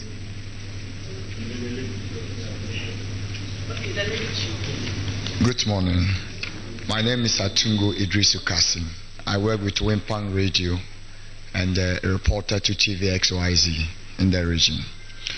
My question is, Your Excellency, we can see that corruption has taken over the whole nation. If the good people of Ghana give you the opportunity to come back to power as a president of this nation, how are you going to fight this corruption in the country? Thank you.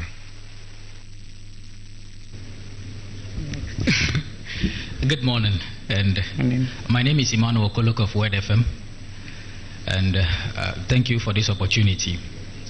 His Excellency, during your visit to the Talisi district, the parliamentary candidate Daniel Don Mahama did mention that the Frafra speaking community have no training college, and for that matter, the next NDC government will establish a training college in Talisi, which will be called the Bonaboto Training College.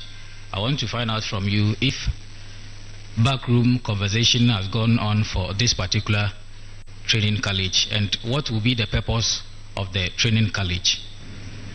And also, I want to make an appeal. And it has to do with farming. If you take a look at the Upper East region, most of us, we are farmers, and bringing like your service, farmer service center that you spoke about. For me, I would like you to add solar mechanized boreholes to it, which will be more closer to the farmers than the dams that we are digging everywhere, because this will improve the farmer to be able to have at least his own farm within his own backyard, whereby he will not need to travel to other places to farm. And besides, some of our farmers during the dry season farming, especially the dams side, some of them have to pay money to the landowners to be able to access the land to do the irrigational farming. But once they have a solar mechanized borehole which is closer to them, at least they can be able to do their farming in their own backyard.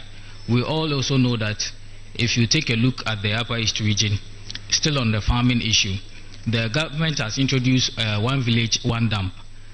I think it's helping, but to improve on it, we should have one village, 10 boreholes, mechanized boreholes with huge polytanks, which can help the farmers. And in that case, the agric extension officers can take in charge of that, and they can also contribute every monthly. They pay a quota so that district assemblies can also get something to be able to maintain the project. So I think this is what I want to add to it. If only Ghanaians give you the power, the nod to lead the country once again. Thank you. Thank you, Emmanuel. Thank you very much. My name is Vida Akurbiri, Radio Grune. It's a community radio station in Bulgaria. My question is, the young and the old are crying for hardship in the country. Do you think when you become the president of the Republic of Ghana, you'll be able to change the hardship? Thank you. Thank you very much. Mr. President, can we please have you? She said the third one is about hardship, please. Can you do something about the hardship? Yes, there's a lot of hardship. Thank you, sir.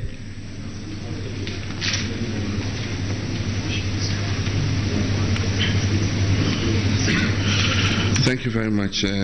Let me just take this very quickly. Hardship is the result of the economic crisis we're going through. We've seen the prices of goods and services increase astronomically.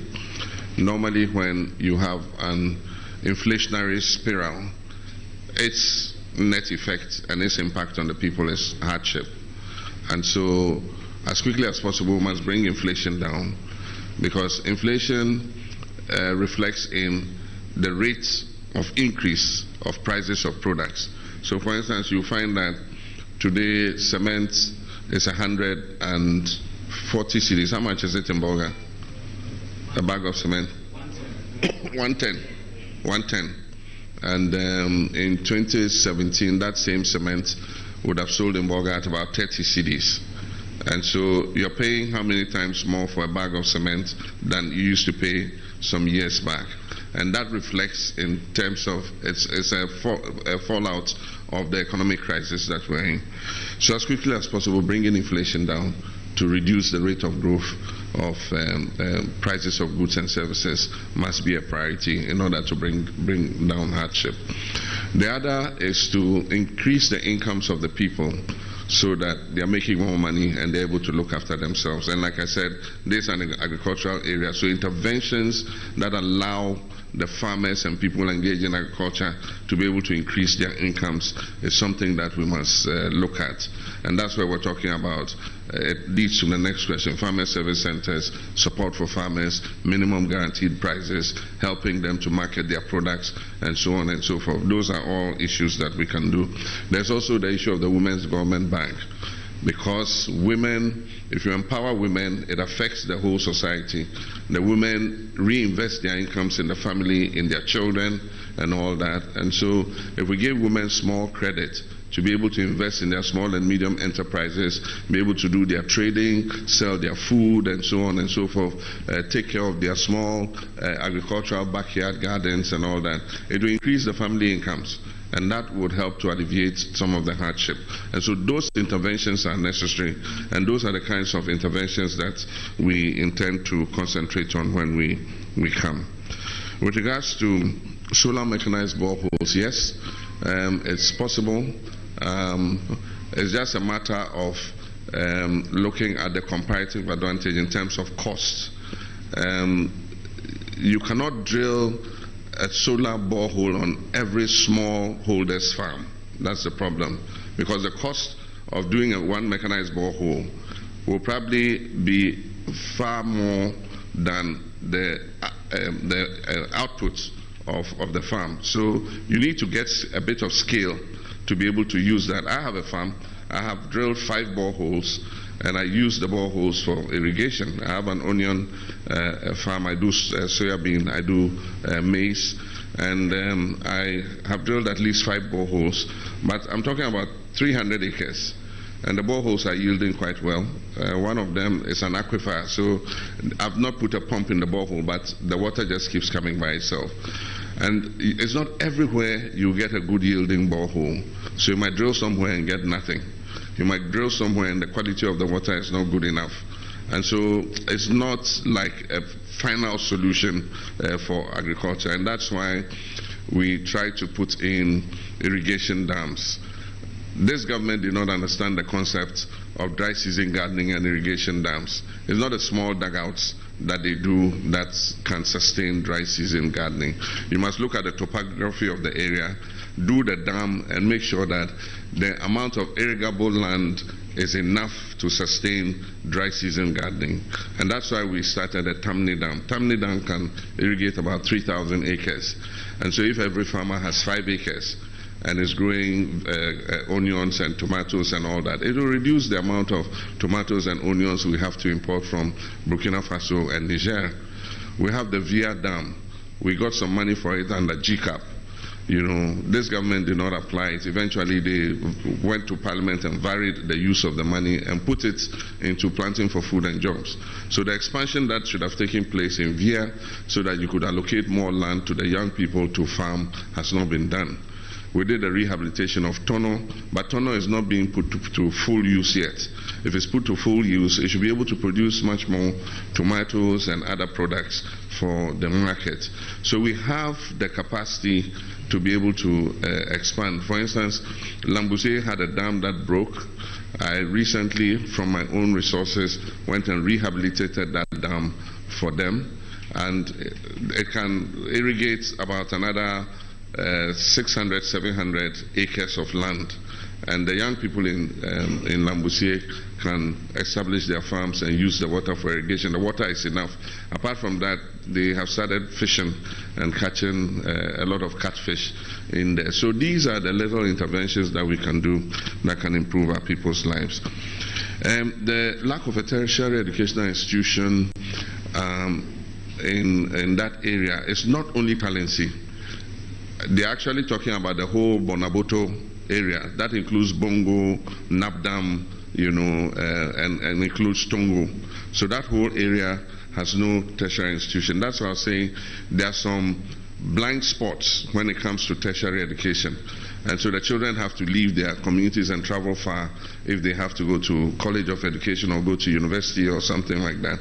And so in future, what we'll do is we'll map out those blind spots, and then when we're establishing new colleges of education or institutions of higher learning, we will try to position them in those areas that do not yet have them, instead of just adding more to where they already have an abundance of higher educational institutions. Corruption is probably the highest in the Fourth Republic under this government. And I'm not saying it because I'm the opposition leader. Transparency International Corruption Perception Index shows that it is the highest this government has done. The perception of corruption is the highest. But you can't measure real corruption, you measure the perception. And so if it says the perception of corruption is highest, then it means that corruption has gone higher. But even just anecdotally, you can tell that there's not the will to crack down on corruption, because the president himself is the one who normally comes out first and shields people who are accused of corruption. And there are many cases where he's cleared them. And I was surprised. He said every single case of corruption in his government has been investigated and dealt with. I'm not sure whether he lives in the same country with us or he comes from Jupiter to come and visit us, you know. But certainly we know better. We know that that's not true. To be able to deal with corruption, I think that we should take away political interference. We should leave the anti-corruption institutions to do their work. This government is fighting the OSP. Indeed, they've made attempts to, they hounded the first one so much, Martin Amidu, that he had to resign. And the second one, they set up the OSP office, but they are the ones fighting with the OSP and, you know, trying to get him out. The OSP should be left to work, and I make that commitment when I come into office. The special prosecutor would have a free hand to do any investigations he wants. And it's not going to be, what we do is, it's easy when you come into office to investigate your predecessor government. They are your political opponents, so investigating them and prosecuting them, indeed you will enjoy doing it. But the real test of the fight against corruption is when it happens in your regime, that you're able to investigate and deal with it. And the only way to do it is to allow the anti-corruption institutions to have their way. And so I have sounded a warning that all those who are lobbying and wanting to come and serve in my government, you do so at your own risk. If you go and do something that brings you into the radar of IOCO or the OSP, I'm not going to come and defend you. You have to go and defend yourself. And if you are found culpable, it will be your business. And so I think that that's the way to go. Thank you. Thank you, sir. Thank you very much for the clarification. So we'll take the very next three sets. I can see Mr. Agbagba with his hand right up there. Yes, so if you can please join them. My name is Kwame Asante. I work with Unia TV, Unia FM. Your Excellency, please, I would like you to answer my question in three for me. One, you mention of cooperative mining. Okay. Ose Oba introduce cooperative mining. Me pese yehu the cooperative mining no omobeya ebebo yensa se yekwaye ene yensuo no ho ban a enkonko se titiru ene etifi epoyemantemu ha yenhyede ni nnua bebre ni ade ewo ha no the mining no mbeye na ensei your environment no. And two, se ohwe ahokeka emabu na ewo mantami mu edihia wo ewo enafua enan a wode kwa aprobo no mu a ahokeka wo mi yepa me pese mihu enidaso ben ena wo ho ede masa emabu no ya omode ahokekan ebehia we medase. Thank you. My name is Mark, A1 Radio Boga.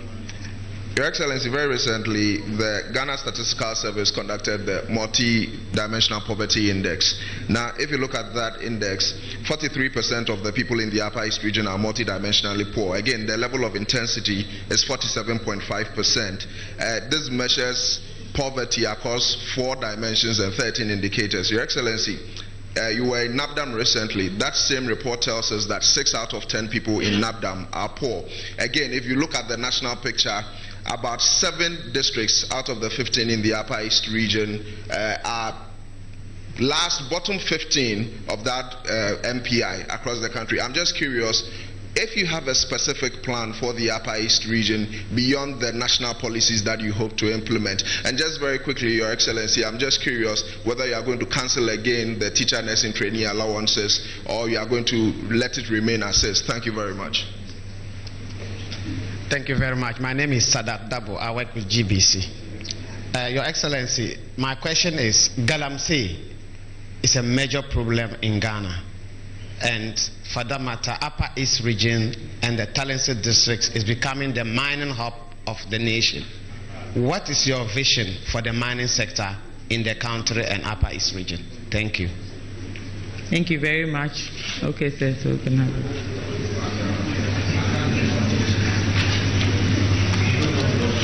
Thank you very much. Nedika me the question now Kwame Minkah Meyano Ansana Mashe Neaka.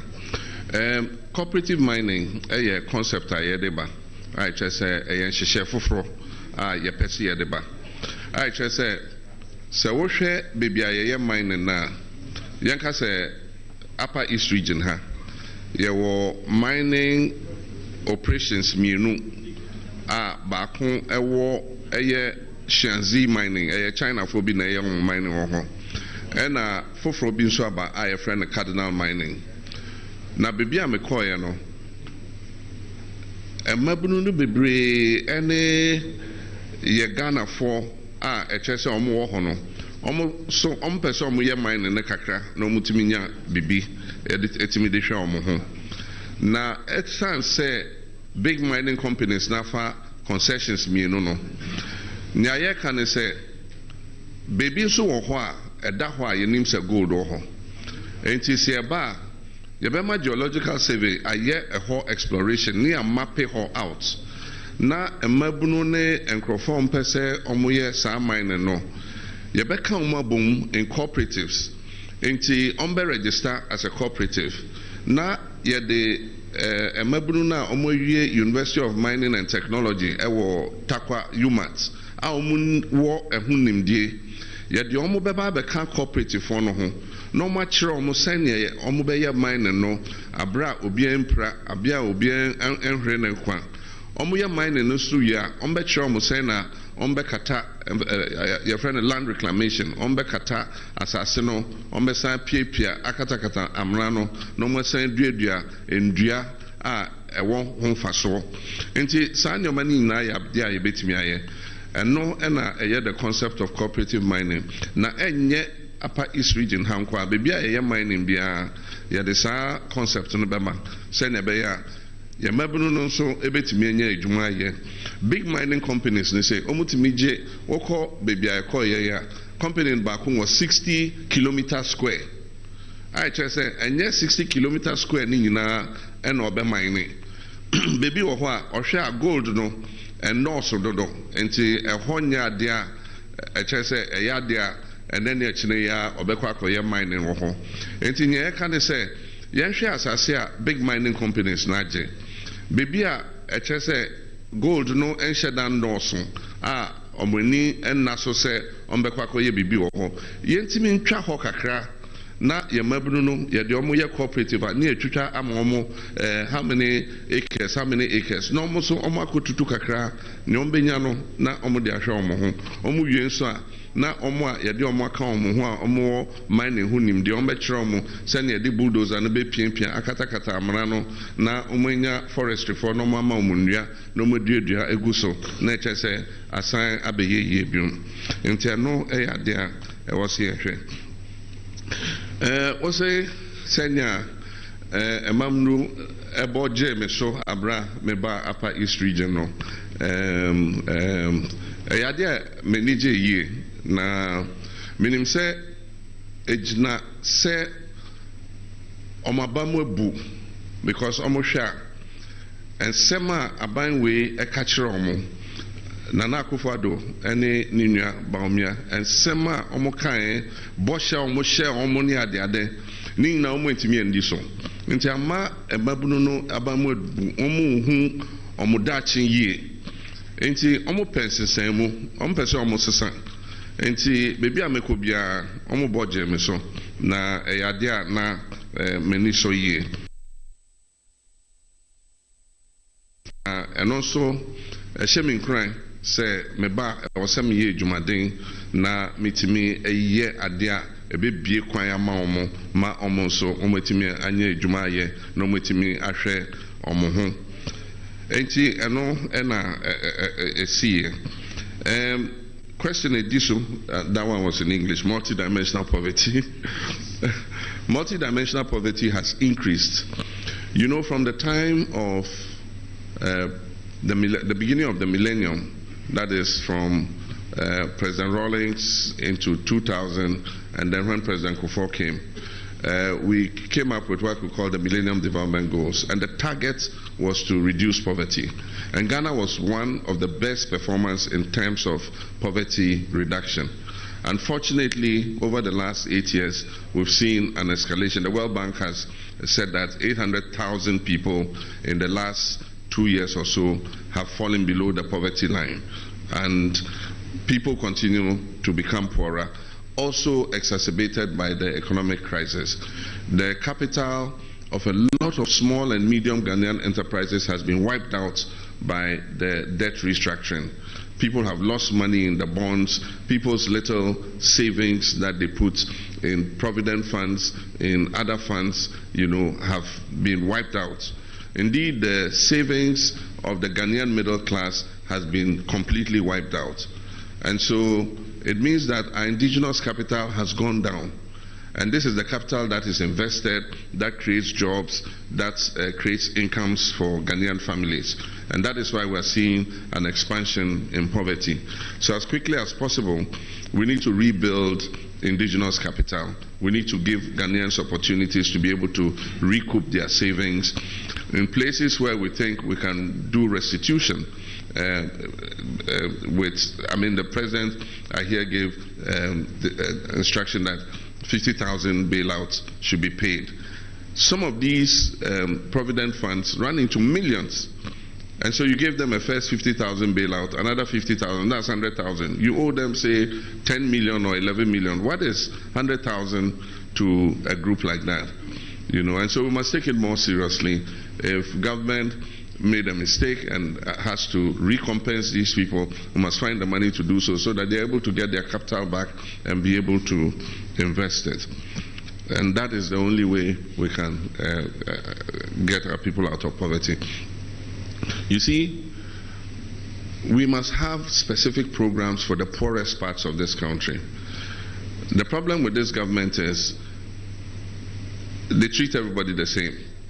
And so when they came, Coastal Development Authority, Middle Belt Development Authority, Northern Development Belt Authority, it's like, and you give money to all these authorities, and so you're not targeting where the pockets of poverty are. I think that in going forward, we must look at where the poorest parts of this country are and target our poverty alleviation measures to suit that. But even now, it's getting worse because there's been a marked increase in multidimensionally poor people in Ashanti region. And you would have thought that, that would be a more economically buoyant thing. So it shows that the spread of poverty over the last 8 years is affecting even some of the regions that, we would have thought should be, more economically advanced. And so we need, one, to stabilize the economy, stabilize the currency, bring inflation under control. Government must cut expenditure, cut its coat according to its cloth, not overspend, more than it can, create more space for the private sector to be able to get credit, to invest, bring interest rates down. Those are the things that we must do immediately. Otherwise, if this crisis continues, more people will continue to sink below the poverty line. Teachers' allowances. What's the use of the reintroduction of teachers' allowances when you can't pay them? Nurses' allowances. Government owes, in some cases, 30 months. Some people have gone into school from first year to third year, completed, and never got an allowance. Government is pretending to pay the allowances for political expediency. And, well, we were substituting it with a student loan. The students were not happy. And indeed, let me even explain how we did it. We didn't cancel it at once. We said those who are enjoying the allowances will enjoy it till they complete. So the new ones who came had never had the allowance. We said we'll start you with the student's loan. So it's not like you had the allowance and we took it away. You had never ever been part of the allowance. And so we're phasing out those who were on the allowance and replacing them with those who are going to go on the student's loan. Jack Toronto and his younger brother said they can pay and they will pay. and that I'm a very wicked president to take, the allowance away. But that is it. They are not paying. They owe so many months of arrears. They can't pay NAPCO trainees. They made a lot of noise with NAPCO. You owe them, the children, about 10 months arrears you can't pay. And for the first time even, they can't pay national service allowances. Well, His Excellency John Dramani Mahama no. And some of your Brusuya were there a yano, Edema, Ghana, and Trefwe war a Tiffy, a Puye Mantamno. And where be an Yadi won't come free, a bright shade Medina say. But then somebody be FF Casafa, a year or here docro or my, or here docro timem of war. Kwasi Puntu a boy to said ye, John Sabaku, and I said, your man sign a man for a train him say Puntu, a bit of a coso near. His Excellency John Dramani Mahama, Ebeye Ediafa or say ya, Yomi. Questions no do no, a one and an age. But he can't catch us on mine and Yatanasiano. Honorable Margaret and say, aka Mago, Kane Sum MC Sansuye, National Executive Committee member, Emma NDC Amanu Kono, Eofia Yenino, Ebesham Komochi and I say, Yebedi Komoka Krebi, Ediafa, His Excellency John Mahama. Any yeni animals and therefore, Asia Muye Guswa Air Coswano. Nafe, Yatiasi in Kayano Japadia, and then some who do a Kosu Wabra, na Probono Guswa, Wadinam Ghana Fanina. Mago, Yamwacha Kwaba, go. Kwame. We are God, the honorable. Yamia do me who and Ampacho Musue. Yamina Darma. And ye, Michia with you for no washer for you now. May I show so whom me actually. Papa, Dodona, ne afraid beside, Nadia Maba. And I want to do what by ye pa. And Nadia, it's you for near chef for my family, me Pamuchawa, and Nadia Maba. Come on, so. And all by and so no, as a assembly Abishia, His Excellency John Mahama, they and some do one. But a young one, to say ye am one way. So questions no do na jina ohia sike ni ho ahokire ato o man Ghana sika sema age gon I say e ho na questions no do na jina e ya wanwa Kwame meda wase biom na menye sure say etiefo omutie ye ne ana Ghana ni ana se Ghana nipa o wa ma no ne a oni na busuafo di nkomo no enye omonwanwa if you say enne obroni beka say ye purchasing power to me a yewa yetimi edisika edidwano say ye free yensa and there's a ukita 1,000 Ghana cedi in 2016 and the obetimi dia ye no and there's 1,000 Ghana cedi na be 400 Ghana ne betimi aye ade na 1,000 Ghana cedis in 2016 enti ukita sika enye sika it doesn't the value of the money is being depreciated enti sika ni ntimi nto ade ena adwuma so ni ho ena aban adwuma ye for kra nka ye beka say government na watimi afa ebia nipa dodo otuo mo ka na ebia so mo dependency ratio for no so no omaketua enkosro nso de bia ye to ukoto ade kwa me ye tum wo light ye tum nsuo ye tum wo faka ye tum utofi wo ye tum ukoto vegetables ye tum milo chese bibia ekosro ena wusika abosome so aban de ma wo no so abafem ena senia economy na ye no untimi kran so nsa nya adwuma foforo mfa nka de wo de ye no because sika wo de be di sa adwa no ebi ni ho enti economy aho kire ena Ghana fo wo mu emprempren enti ene wo hwe ayi statistics ni ade a chese nipa aban we me ko to President Mahama Jack Taronto ni nia omo memwo no omo de Ghana fo dodo millions of Ghanaians akọ ahokire ni ohia ene ye ka Ashanti region ohia ba ho a na chese Kwame Mpempen so ayedu no oman no asa because of what dwade ekoso anka ohodie ba won se dwade ekoso wo but sika na ye di dwane ni ho eno na ma ohia akọ Ashanti region enti anka baby ayedu ya na esi o baby regions a ohia wo ho central na ye nuanom apa east ho baby no enka ye hwe se ye bayi omu nyina fi ohia mu ba Toronto ni nua e baaye no omo ni ohia mu krasen akọhye ohia enti Kwame we really need to change to reset Ghana. But President Mahama no and I say na no yie no etimi boa mo bi anya ntiase any and what say ba wo ba no what problem na say na wo e won so anu aduru Kwame Minkah say na President Mahama, to be very honest with you, they be ameka say waye nipa soronko e de amaye waye nipa soronko kire say omampani a watena akonwa so you know na Ghana for aka kire ne say kona kotena fie kakra because saa time no na dollar no e 3 cedi 80 pesos yes ye mpensa and na Ghana for man opportunity be in 2020 say u vote yete so ma 2016 ye de bi account ho oti ase enti yesan so ma another opportunity in 2024 say betena konya no so na ye the corrections emaye because on say Kwame nipa da sani wo ohun ade fofora aya na ne ho hare ne kakra enti abra na president Akufo-Addo oka mate na semo no na ye Ghana for so mate no de ba no enim bibia anko be $1 na free 3 cedi 80 pesos about 1 cedi $1 It's Ghana for they bought the change. But once it takes you in a period of about 3 months to 6 months. And so why evaluation of the new product.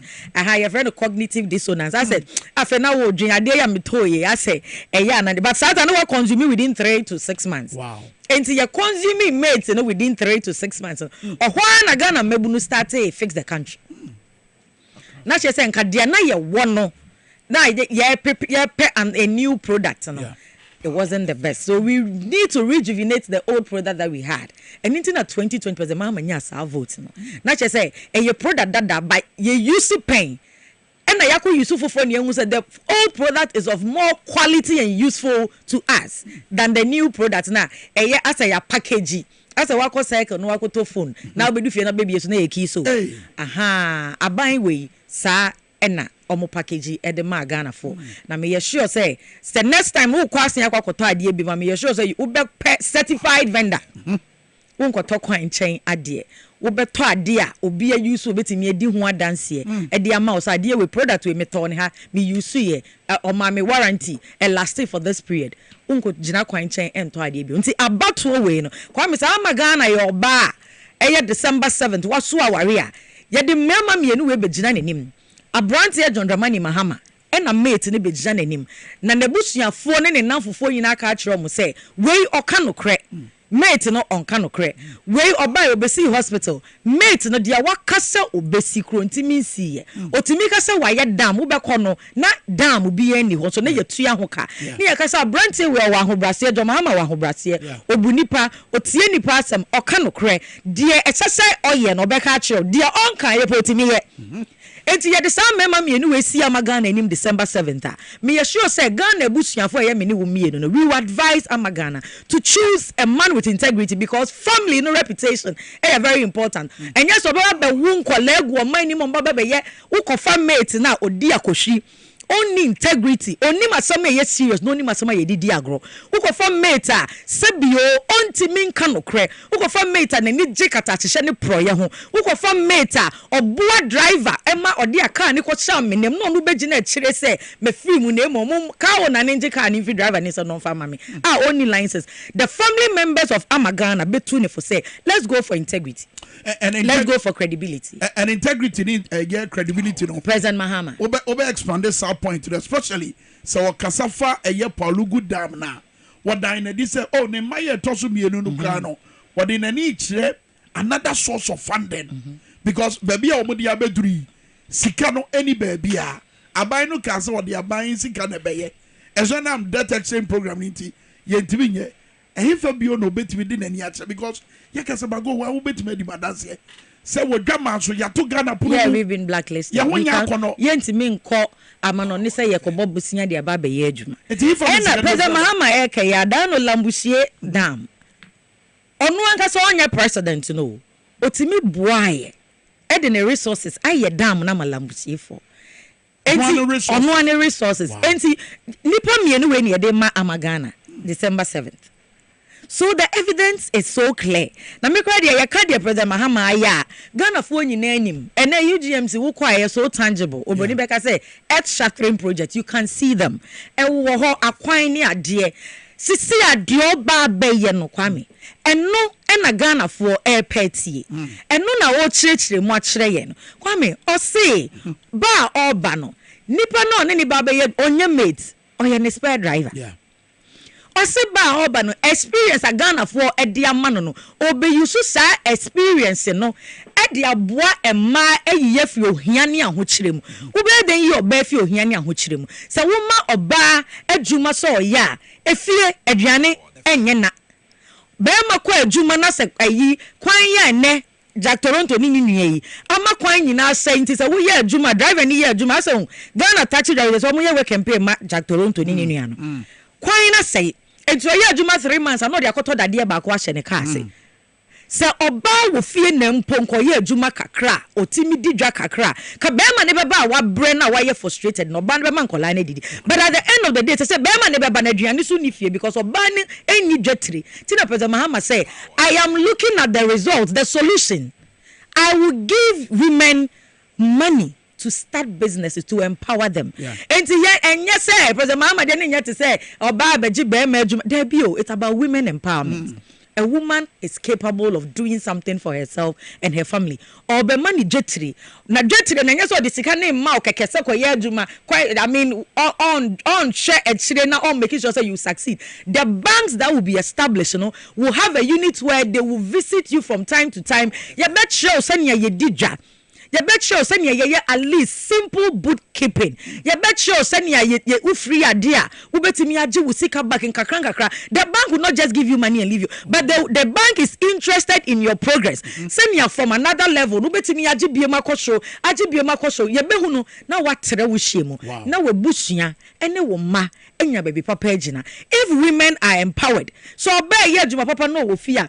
Kwame, most of the challenges I had come out by no, it will be reduced because eye juma papa odija watira ni hyiemu ebi wo malata ebi wo kejetia ebi wo ha nimba school fees asem Kwame nyasem akola nko school nka say onnya sika nto pad nti bosome so age so ne be mada ansa na wakwa top pad so batan ewe adwuma ya adan obetimi ato pad amane ba obatan we adwuma ya obetimi ne ba hwe Kwame se sika nifia akola aka asem anya bufuo kra na obuafu Uti ase ba so batan adwuma ekoyie owo bank bi anya se o mani sika keke bo sanso kire no se ne obeye na ndwuma tumpon na adwuma ni tumpon watimi amani sika ni bia ka ho de akọ nanima Kwame efie asundwe be fie am robbery why no beka so oja ne ba mana koye am robbery why no beka so oja ne ba mana koye prostitution enti san ne man ketenkete ye social vices and menace ha aban no it will be reduced. Very well.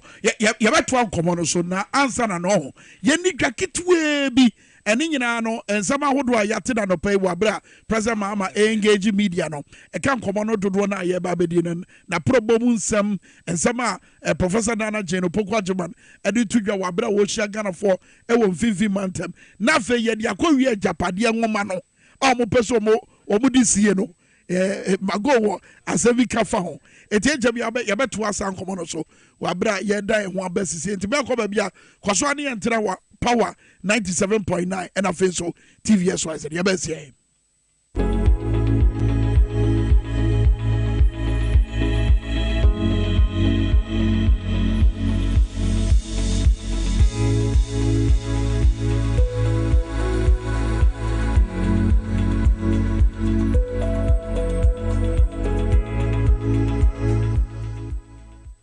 Yenkoti adansie Spanish garlic mixture.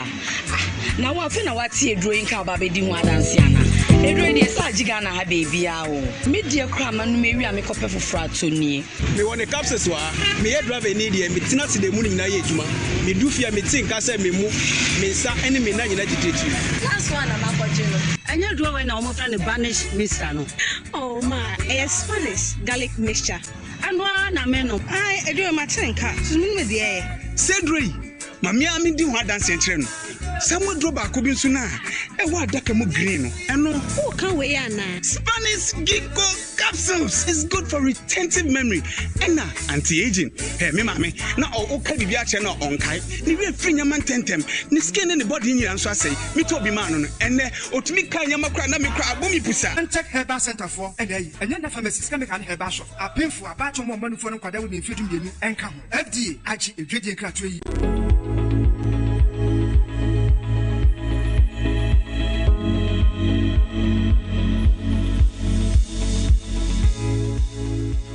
YouTube so XYZ broadcasting. Generating decent. Yani Honorable Margaret Ansay na wofia yeguso ayedi nkomo Honorable Mago. Na nkomo twetwe no fa His Excellency John Mahama. The nam kwanso wode ba wabra Ghana for your madwe so beto amano 2024 about we mo. Yes maka. You want is ntwefo ehyiamu. Ama nsantwefo abisabisa nsem amodi mu ayaba. Yadi sa nkomo no kakra ye beto aso wabra yes atrase bi. Branza no ye beto ye nkomo no so. Ye monwura Ghana Health Therapeutics on. Na enoma pa omo ma Ghana no. Ye ni sa nkomo tew ye wi a. Na oman no atrase ne atoa enkomo no so. Doc abefia doc. Agwaba. Yeja. Bibi ayi boko die. Nyame na da sa wudi jana nam. Ayo, Ghana man jana ne honkro. Enwa ne yede nam. Yakwa ye ni nkomo. Yo, ansa na ne yede nkomo twetwe ne be hya ase ne yede nchi akese ma etiefo ne ahwefo nyina. Se na yede edi kan ya wutie ya. Eye Ghana Herb Therapeutics. Ghana Herb Therapeutics. Ye ne yede edro nwanwaso Ghana Bam eba ya obi biara ejitu mu ewo Ghana ha sei na nkakra yesa de indro ahodro bi te say Ghana Man capsules Prostar Joy say 500 and a crypto 400 ninina aba edwaman so a omo to no adanse ne de eye bubruja entifa ho jim na ehwehwe yendro papa no ebi ewo pharmacy na herbal shop biara ebenwo na yepese yede inkomohwam a efi executive process center esa eka and anope inkomo twetwe ne ho esa nse impempi no eya na a lot of our customers ne your clients eta fraying ebisa yen say oh sanka mutimi ye hospital bi edema ye eboama ebia say ye wo BP ye wo sugar ana ye wo prostate problem bia ye betimi aba betwitwa scan ne lab ewo hono ma anka beboa ye pa etipanifo a ewo Ghana Herb Therapeutics etna ase no ye say ye besi ultra modern hospital kra the freshest in town yatu ni din executive prostate and herbal center na hospital we hospital nwanwa so a ewo UPSA Accra College of Education kwan so uko wenim straight ye frɛ baby Pelma Hotel Junction ehonoma obehu ye signboard fefefe ewo honoma ebe director akọ executive prostate and herbal center utie mi a ebia ubisa ho say ede na ye sronko ewo sa hospital we the first thing they say your services are very very affordable yenkwa ye ni hospital a me ne wo kase yenje consultation fee ewo executive prostate and herbal center yenim say economy ni more din e de Ghana for eti no epenifo tenase no ye yi that policy of consultation fee e de efi honom eti say utie me na wo yare biara a ewo ho na say wo pa yare sa edimu a fa ho to executive prostate and herbal center so oba untua consultation fee oba the only expenses a obe incur no eye edru a wo beto any lab and scan a wo betwa eno kwa ene ye wo expenses a obe incur ewo executive prostate and herbal center yenji consultation fee meka ne biom yenji consultation fee it is a wo tie yen owo akoma yare honam yare bibi biara all sorts of diseases bia obetimi adwen hu bia no obetimi dia ba executive prostate and herbal center ebia wo tie yen wo tie din executive no eya say ebia yenji consultation fee no omudi akwakogu edro ne so and omudi akwakogu lab expenses ne so me patcho ente sakra your services continue your services no very very affordable na esan say yes ben election year nintino yasa tete niama so kra ama yasa ye no very very very affordable esa the account eti oba executive prostate and herbal center oje ayaresa edimu no na usika ana amount I will spending so no stay on a low budget in drawing so there assorti egusu executive prostate and herbal center yen inkwa na ye the only manufacturing company I produce drugs from scratch a lot of these companies are a war abonteno. Etefo mo ne me bedi adanse say omo import indro e de fi Pakistan, Bangladesh, any ade. Me pa chowo se bi papa e wo Pakistan hodoma. Anka wa ofo say anka omundro ebe boa wana. Wan kasa bisa ho sa asem no. Executive Process and Herbal Center for yen kwa e na ye produce ndro from scratch. E use natural products e de fi Ghana ha ya.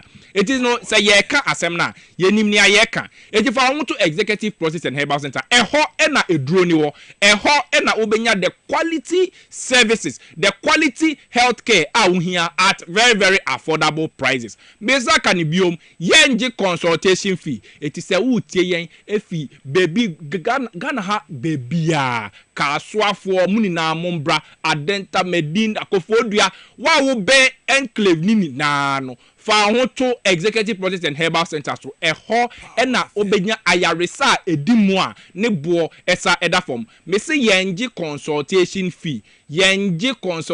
fee expenses are be in care no for the drugs and the labs in kwa eti obi anfa na din tre Executive Prostate and Herbal Center odu wono ma ye staff a omo yedwuma e wo ho no omo de enimtie ne serie e na beba wakwa aba ehia e wo kwan ne so na omo wi a enimtie ne serie na no omo de beto aso a de wakọ doctor ho na wakọ kan problem e de atre no owi a se hu hia se obeye lab na scan so obe recommend e de ama no ma won chechemu ne enti a uhia sa lab na sa scan no se owi bibia ne de eduru a ano nam a efi Ghana Therapeutics no asa appeal so eti se ope hospital a edimu a ebeboa eyu how ni na de for de ama eye Executive Prostate and Herbal Center indro ni so de egusu ye available across all pharmacies and herbal shops nationwide. Ye can say no enye say ye encourage self medication.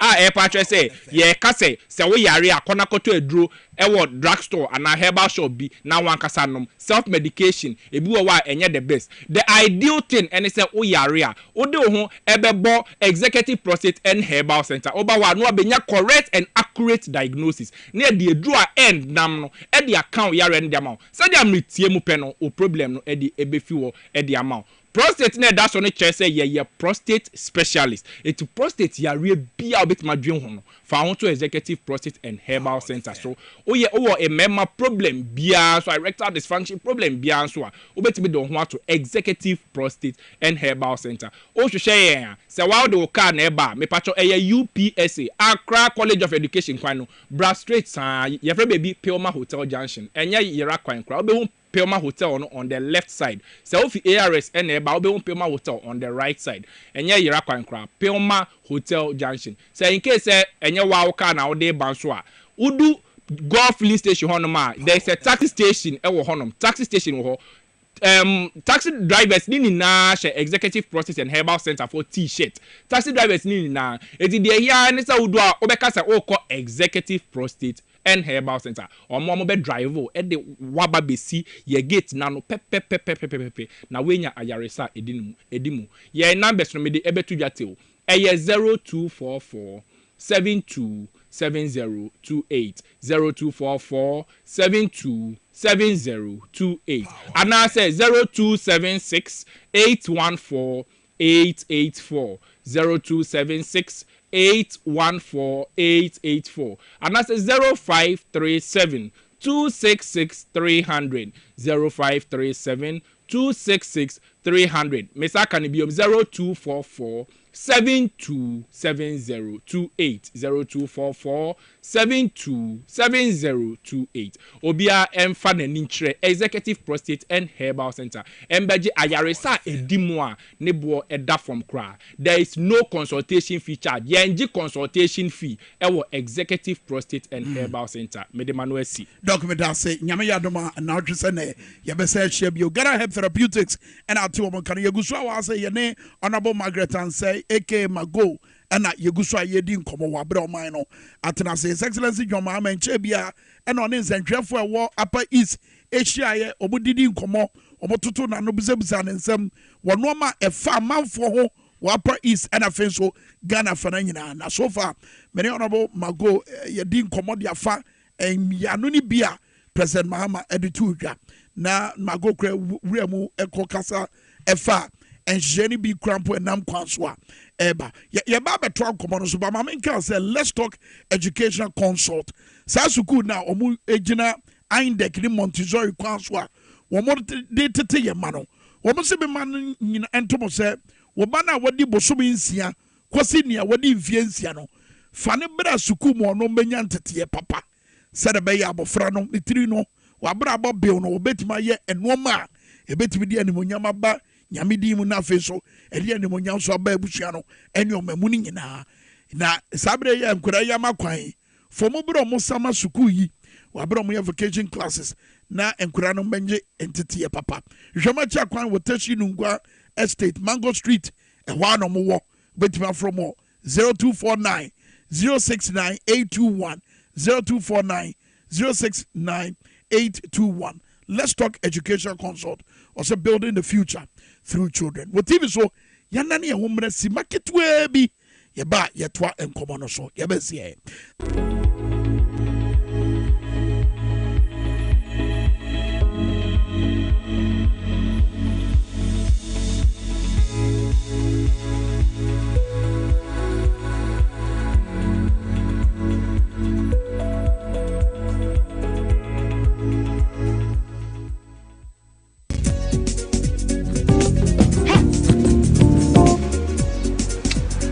With the some look fast.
and a National Executive Committee member Emma NDC Amanyokono and a former MC Emma Suhum Women's Development Bank Yasem Yeguswa ye kanina fa President Mahama share na probo e won command Kwame we dey Women's Development Bank ase ma memfa akonya we so na membo NDC Women's Wing abaso eye ye maame mpanifo nyina ene ye maame Dr. Louisa Bizi omoda emma eku ano Monday ya na ye ne embabunu ne kabo mu lunch ye campaign task force nti emma ne campaign no me na me da no a me ne emma titiri for pa na ekwakoye adwuma nti me ne o ka se me free happy ye na ye si fam ya bobo ye trousers a ye si gata mu baby biara that's just a retail campaign retail no crowd bro for no so do door to door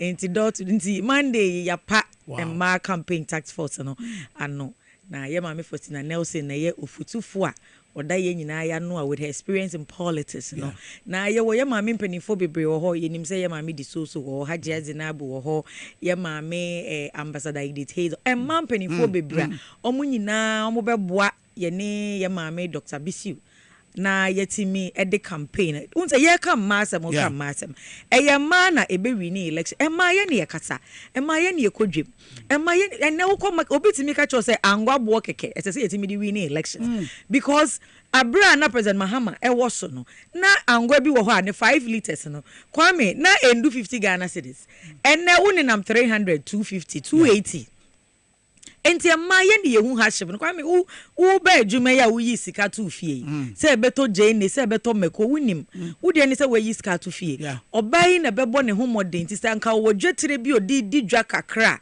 ka wo yi 100 because wo hwe wo fu ni ade wo hwe wo spare part because akwan ni ade hina ase wo hwe nkola school fees wo yi 100 nanka watimi the 100 asoso from adwuma na oye na ye kyerɛkyerɛ na ma na nya mfaso no wa mankola na balance diet na hospital kono swate because akola didi ye akola wo peace of mind Kwame you will not be rushing to the hospital uti ase wan kasa wo bebe fie na wahu se wo mma ene wo yire didi no na ma wo ye bema enti se bema wo kofie na wonim se nkola didi ye na omo di munane yesu na obeba na obai na ne ra ho a wan kasa bema na wo bema yo ne so te enti je President Mahama peso ye ne se ebusua no peso chekere no de anigye bem enti yo so ba na sene ama na djuma wa ma ne dwetire ama na djuma akoso oba no ma ne dwetire na djuma koso wi a wo be ma no so through 24 hour no oye so enthusiastic say obe provide jobs for the Ghanaian youth Kwame your mind with 60% of us ye under 30 years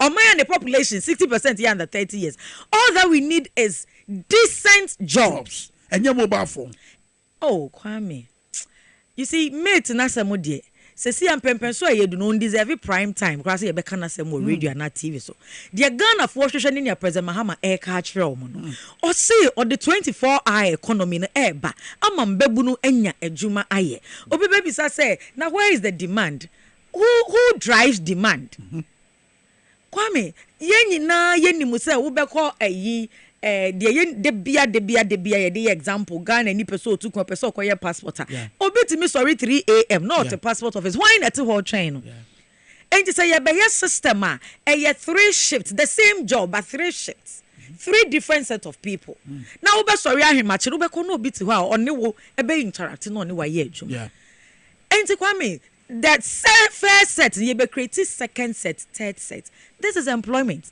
yes ye adwuma papa obia be nya adwuma ye na obia didi Kwame say wo ye adwuma wo kona wo ba busumi wo ji akatua sika wo botom eno na be ma wo be ko kejetia market wo be ko malata market wo be ko atonsu market wo be ko danyame market wo be ko maamobi market ubeko Madina market sika wo bottom nti no de oton tomatoes na wafa tomatoes wato wo kuyani ni ho no ubeyi sika de ato tomatoes no wanya sika ote ne dwetire ni free mu a wanya mfaso de aboaboa no na chese mete wase a enhyehyɛ ni nyina Mahama de ba no eye ni fe adware bonkum na bonkum adware a solution President Mahama's policies are solutions to our current problems and beyond and they are really it is a supply chain because okuyani ni dua tomatoes no na wenya the commercialization aspect of it odua na obi antimi anya sika mfanto anase kwan ni nyentika na ntimi enkofa na tomatoes ne pra aduaba no dia no fa so be na aba so enti President Mahama is serious about agriculture,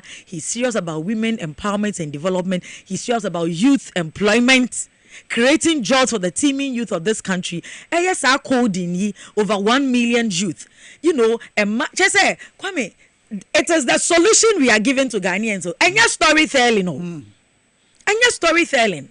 Your solutions that President Mahama Edema Ghana for say, and so ye nemu a ho kira ba no wonni adwuma nti wonni sika wonni sika no so kire say adwuma bi ani ho a wo beye enti me be ma wa adwuma na wanya sika hye obotom na wonya sika hye obotom a watimi ye di sika na to ade enne se mason eye adwuma na se wutua ne by day sika okofie no ma ne yire akosua ne minya 100 Ghana 50 Ghana akosua be ko saloon akoboniti o oboniti ade oye adwuma wo saloon no so anya akosua sika ne bi ne nyina mason adwuma ba akopɛ akosua so wi a wofa ne basket akomadina market akoto jene ni meko kakra jene ni meko wura no so wanya sika tuya kuani no ne wanya bi aboabo no de ahwe ne ba school they are supporting the husband. Ama enije abefie. And na yeka education na. And I saw a lot of messages I go for say President Akufo-Addo say on TS yes say omampani dada Kwame Nkrumah and ye founder because or ye independent now. Na ne papa nom ne ne wofa nom kan ho bi because they wanted it progressively. President Mahama say ade na ya cho ye constitution mu. Say e wo say ye mabu no ye nkola ne ko school. A compulsory free basic education is compulsory na yenye ne nkakra enti year 2016 mono na watimi ama day student bi akọ school free say day student bi to school fees in 2016 na ye 5 Ghana cedis you try ya no wow omo mattresses omo textbooks to oye ne nkakra enti nka 8 years ni say san hye ne timi ko so akwa enti nka dru board so for so and President Akufo-Addo buy no say me de me nya ne nkakra say ye wo school ye ni school dan yo nkola ne wo book o mu ni book o mo ba bi on bedo mu ni ba bi on beda Kwame 2017 na 20 abro mo Akufo-Addo implement the free estate wo be hu nkola nkola 14 30 no mo ma me no pe dan higher man nkola so mo bet because the infrastructure wasn't there. And the President Akufo-Addo say my yen kase President Mahama ne starting free SHS. Ne mo ne papa ne wo for yi buzia yi dankwa buzia JB dankwa no mo de yen kase omo ne Nkrumah and found Ghana. Fi so mo say yen fa boaso to kwa so enya ye fa wudi. You see the irony of it. Anokro yai. Say wo hu Kwame. Enti nia President Mahama e kan say mpanifo say wo fiti prekupe etu usia. Moja na eba. E won hyehyeye mu NDC abai and that Chairman Rollins said their constitution name say was say ye mabuno no ye nkola ne ko school waba was start me say 2016 obi otie me bia say wotua wo ba school fees a wo ba no ko board or ko day school 5 Ghana cedis and okra na ye school ne nhyehyeye bi President Mahama schools akese osisi ya university kra me ko ne sa schools ni bi ye first sa university no Kwame ye ne ahemfo no ene tena ase maye amensin ababa wapen enti minim senya development etie ye ni ahemfo ni assembly members ne betena ase ahemfo a kire se asase wa ha if you say Kwame Nkrumah AC school amemeko for penny secondary school baby osi ye wansi ensi motorway osisi nrem kro ni nyin na ye den akoto school no na aboa to expand the community what you say enti eya ahemfo no ne ma ye nsase ye ne yetena ase se ye pese ye kro no enyin na etre pese Mahama se mi see school ni wie na mi nya wo sao mema wo basa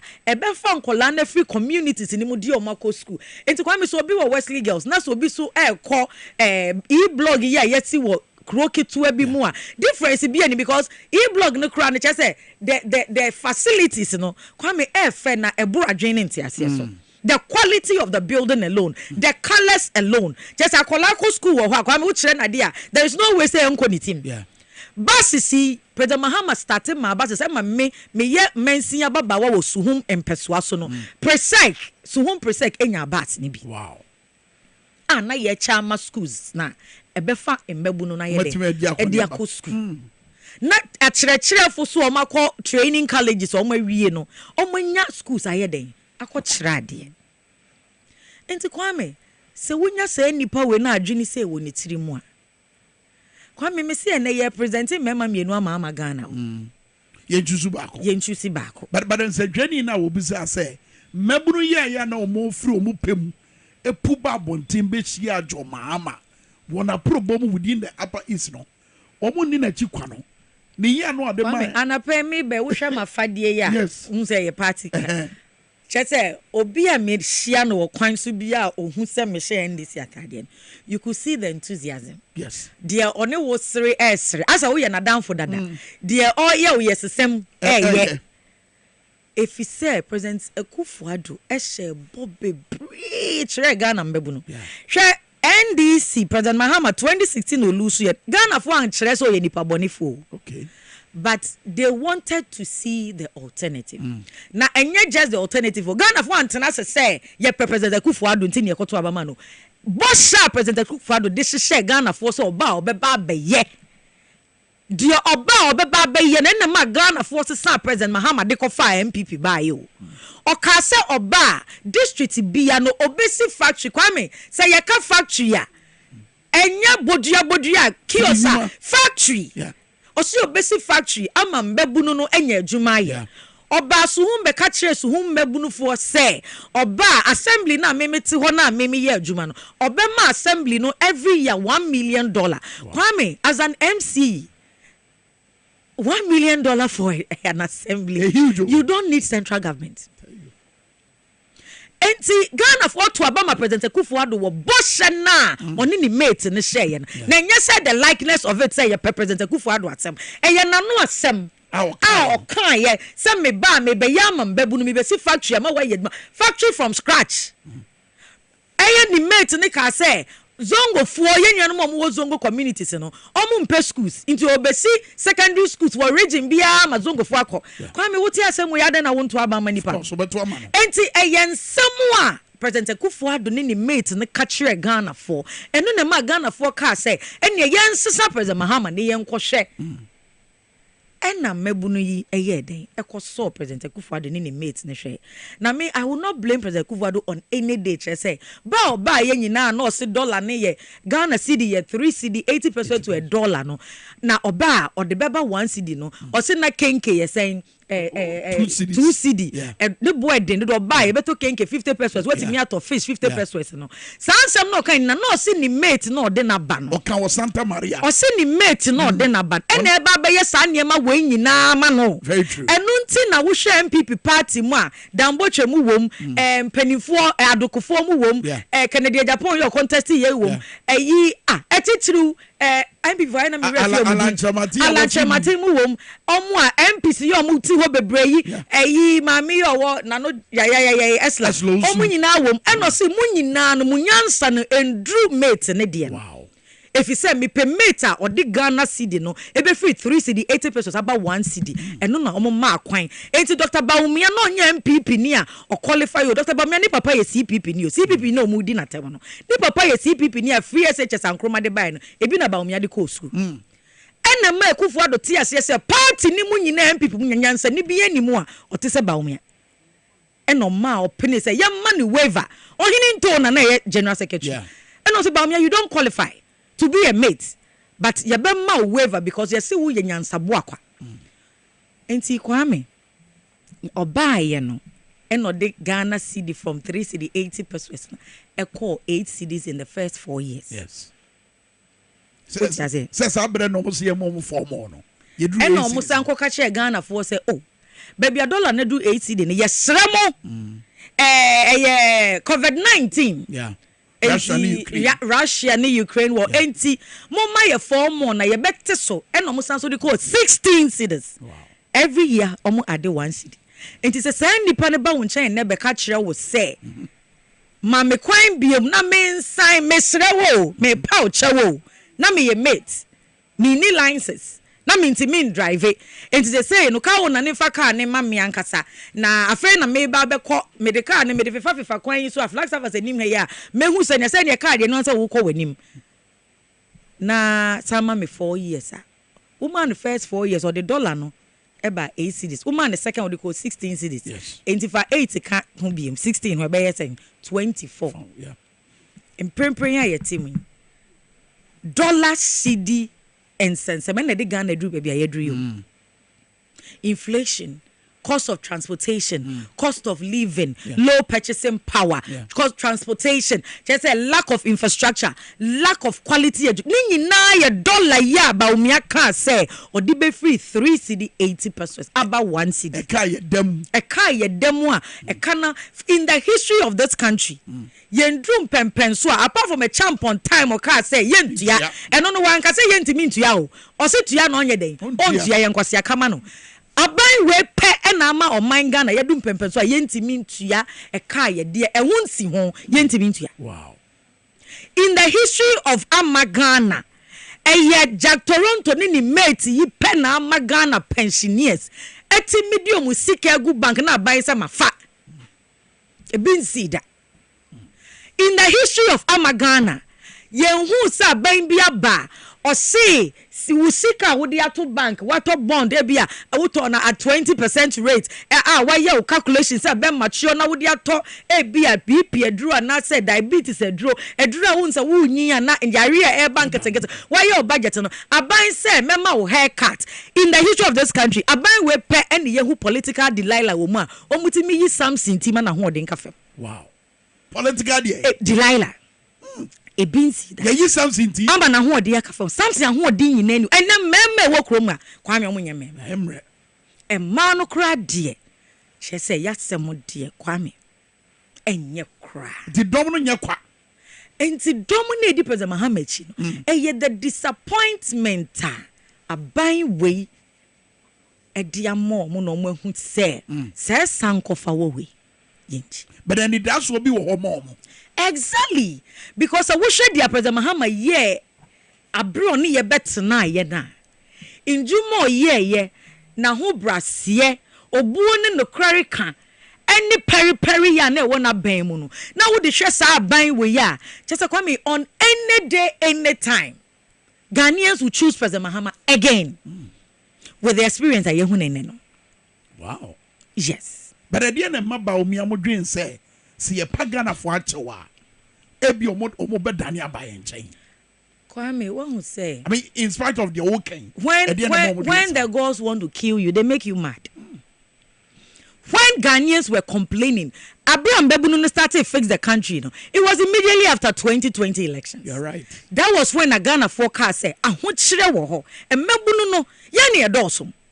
Ahochire wo because all ma me kona wan fa bia mba na se wote ho a wan kasa wo de koso wo widiem chese wote class kra na said lecturer chire wade Kwame you are thinking oh sure po say ye ba be dine school fees ka enti akola no ebrema ne ma me so brema ne papa so adwendwene kra ma se bia onya bema bema so de yesi krom be ye oda eno botom bema ne de okotire besie eyesika.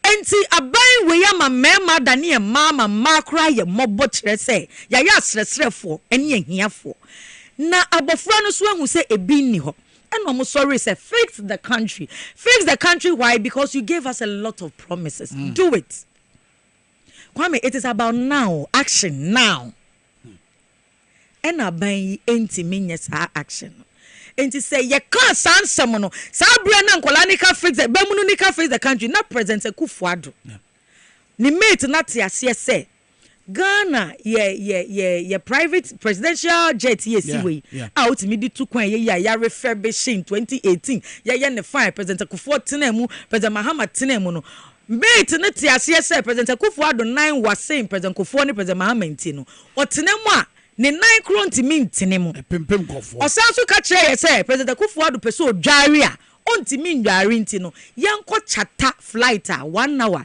over 14,000 pounds satan na Ghana mebu no say fix the country when tie ye ka bia say president Akufo-Addo sifam na tie ye when tie ye satan no na boss scandal about na contaminated fuel about na PDS aba ema US aba say 190 million or dey my free no from my bio because kenoforiata any owura bawumi no so ye mate no o matna se the dream ne katate hye egu ECG nti on fa sika ne maye enne bawumi anti America for sika o mo de che 190 choppable million bawumi anti yen sanka enne mate yasem na ye kan yo enti saa nipa wei enne saa nipa wei te ho Emma Cecilia da powerhouse girl etimi answer prayer obiti prayer camp embo otimi answer because oye adwuma ma Cecilia da pa enne Ghana ni bi enne ukuada empire bokase ekoso baabi a Ghana bi di esre nyankopon just 100,000 Cecilia da pa made etimi wo $1 million ni made buafo enti enne se wo kwota Ghana ni ho no ka che se fix the country na wantie ni se wo pa ne chewa anyambia wo bone pa ne sen Senya President Mahama waye ni da so ama Ghana fo ususu sent nka ba umia be pachew Senya President Mahama Ghana fo woni mu gidie fi se waye bi da na wa kire ye de oba be ye na aye bi afo a anka ususu se na MPP fo be pachew mo pachew wa kire hwan enkrofo we ye enkrofo mo ye ahantan krasi krasi yenti obi akrasi. You see, the pomposity and the show of opulence, the luxuriousness, rubbing it right on our faces when we were complaining. They told us to shut up. Why are they begging? Because of President Mahama. If not for President Mahama, this mates, because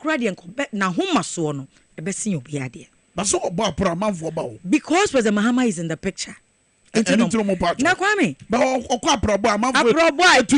Mami ma a typical example somewhere 2008 I know Rekufu Addo contest MPP seat na me wo me nana ho chiche bwache da koda me oche bia himfie na your cousins ne bi o ka asem bi o see even though ompe Chairman Rollins asem se o kasa ye kasa Chairman Rollins ba che bi sisi obeko openare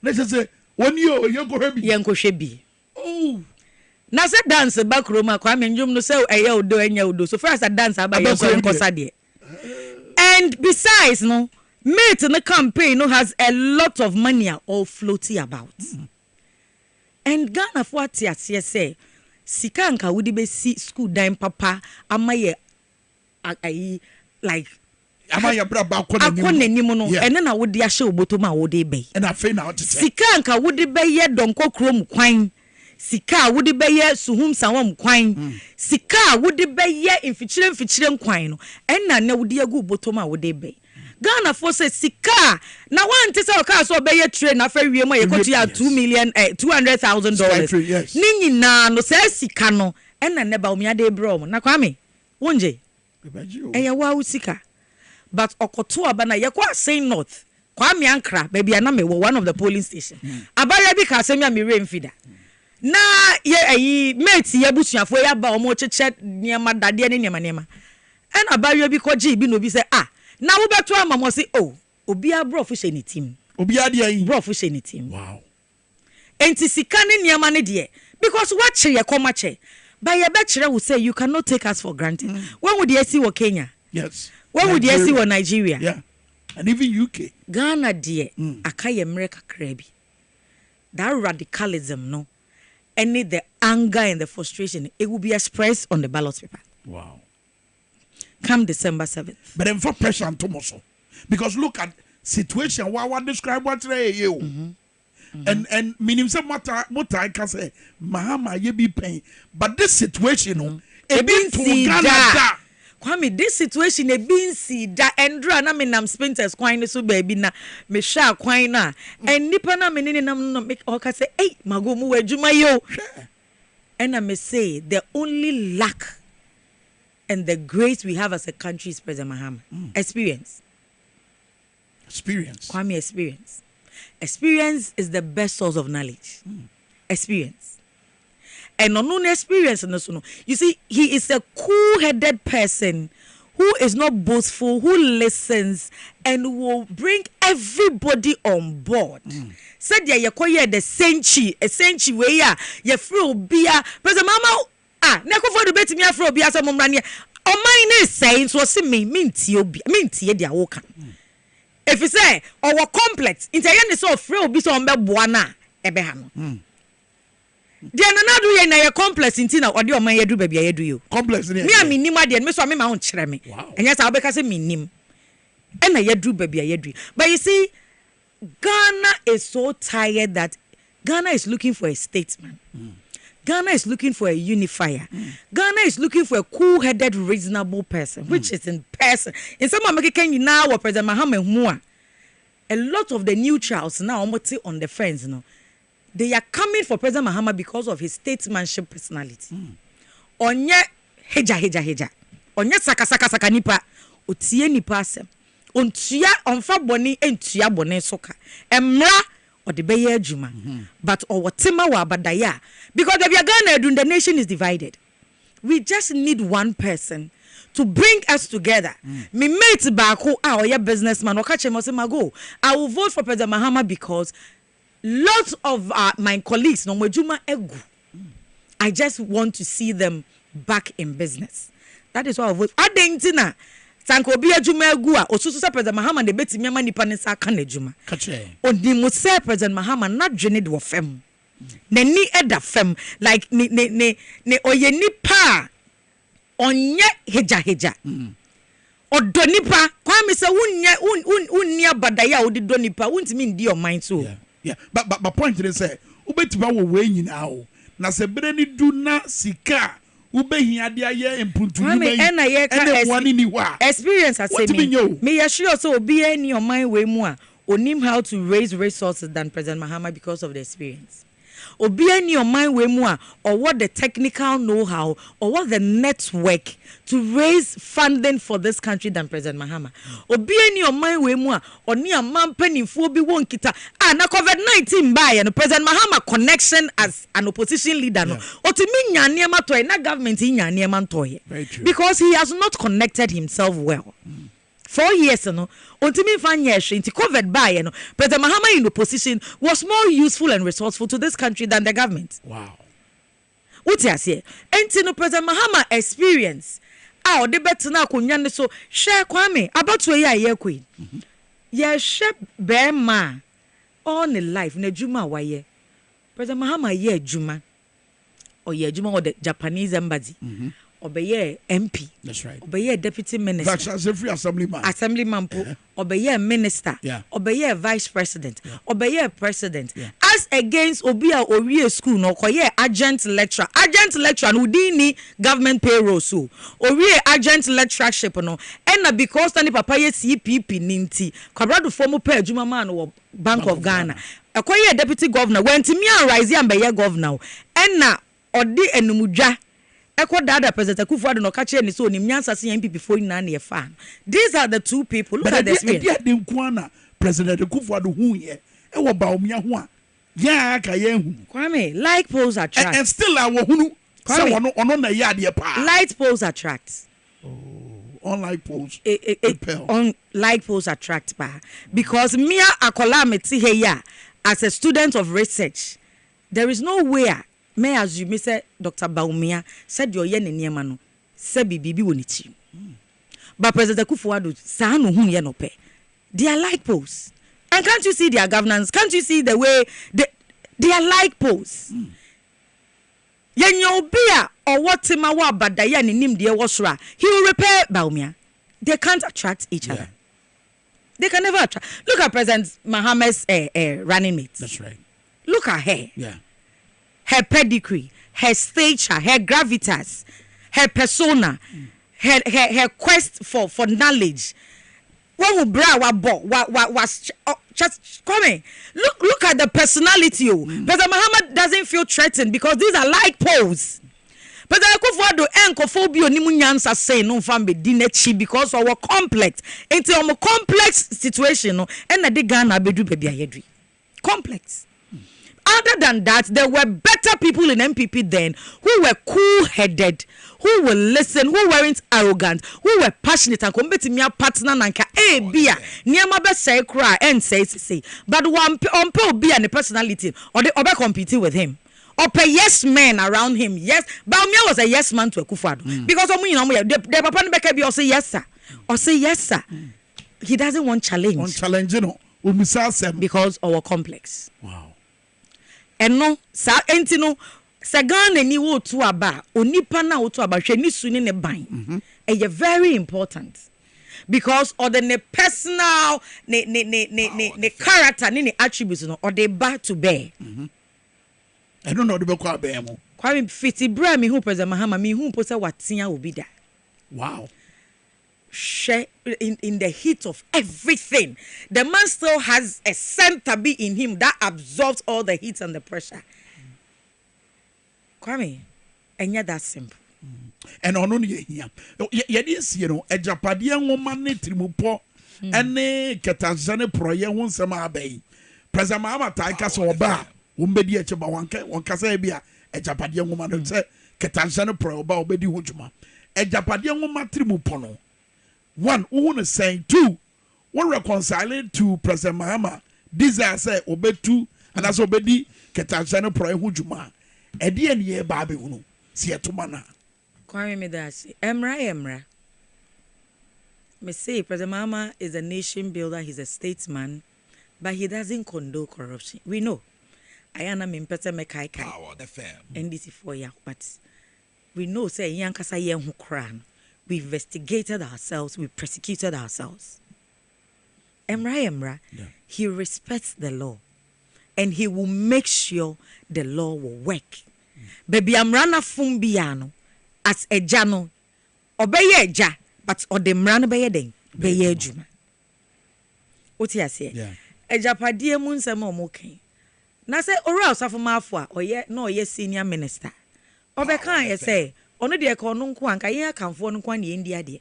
Because a tribes na can yen might before yen animal crime for yen animal. Dagati for Gonja for Yenuanum other tribes in Zimafonia didn't yes or ben president Akunyano cry because Yena account for war resources or Penia or two presidents Akufuado for Nekansa assembly meboa Enti Kwame dear ben young it is a number because a woman in your montage and that's someone said when him say me cry maybe you went to and Jumana meet ye or car him not radio more bond June I am we and Jumono I am with them may some your boy. What do you say? And you were there. Ah, what's that? Your boy. Now you can't a marriage of an answer. Yeah. Miniana me who say for Sutherland. It's so out I know book in so my header. But I know the story of what an answer. I know the marriage of an answer. Wow. Things fall apart. Because of the movies. Yeah. Who cares to look at the altar? You see, at book was the content. What that? And the content na a plano. It is a good for the say no churo yo eye ni tirimu po oso but otimi deny say asem no nye ni tirimu po ana oso onyo no choba wentimi ankasa asem no enye ni tirimu po because it is manifesting day after day hwe so omu hia kokoa mu a MPP for omu ho titiri wa chemfo ni hia kokoa mu a sa MPP we hia kokoa na wo te said omu ka yenuanom aka ne ho nsem a oho na obehu the disdain and the distastefulness what be that for other oh yes I am an achim. Wow. I live among them. They are my people. I know them. Hey. And once the Bible says, out of the abundance of the heart, the mouth speaketh. And intina ora dongo ko churachim mafia. They fix the country for true yen na dia Ghana and collect tweet ni ade na nya President Kufuor ya da. Channel. Ora President Mahama amplify dongo tweet no on the Facebook no. Akufuado ko fra so for mpanimfo say monhwa asema President Mahama ka fa me ne mabusuafo wow eno ho hia the same banks na egu ye na nkrofo tifie na omunya adwuma eho hia ne se eho hia the same petrol bu aye den a Ghana fo so say yentimi ntop petrol and the man is so self-indulged or you're very tribalistic and apart from no obi amfa ne ho sa very well. Honorable Margaret Ansay, on said that. Yeah, say, and obre, no adaje. It is so free. Hey, campaign and a uremo. I mean, I share. I had a friend, you knew it. I have a cameras in the watch. Not ye and chairman, sign no the echo. You don't say. Kwame, Mr. Medasi, Papa Michia, when you were tea for new team, yeah. Madam Nyamisha, moving a miniature. Amen. Yadamun Yamaso answers some Yada free a bright church medina Sibisi Sabri. Yes, also palm mid morning. I'm cross back in Nicholas Ayacrado. Can say Bonomi and inside politics, Mugabe Mase, official self radio, so none on nine, but was so ewo TV show. Midiana Kwame Kebecha, Yamaya Machina. Bye bye.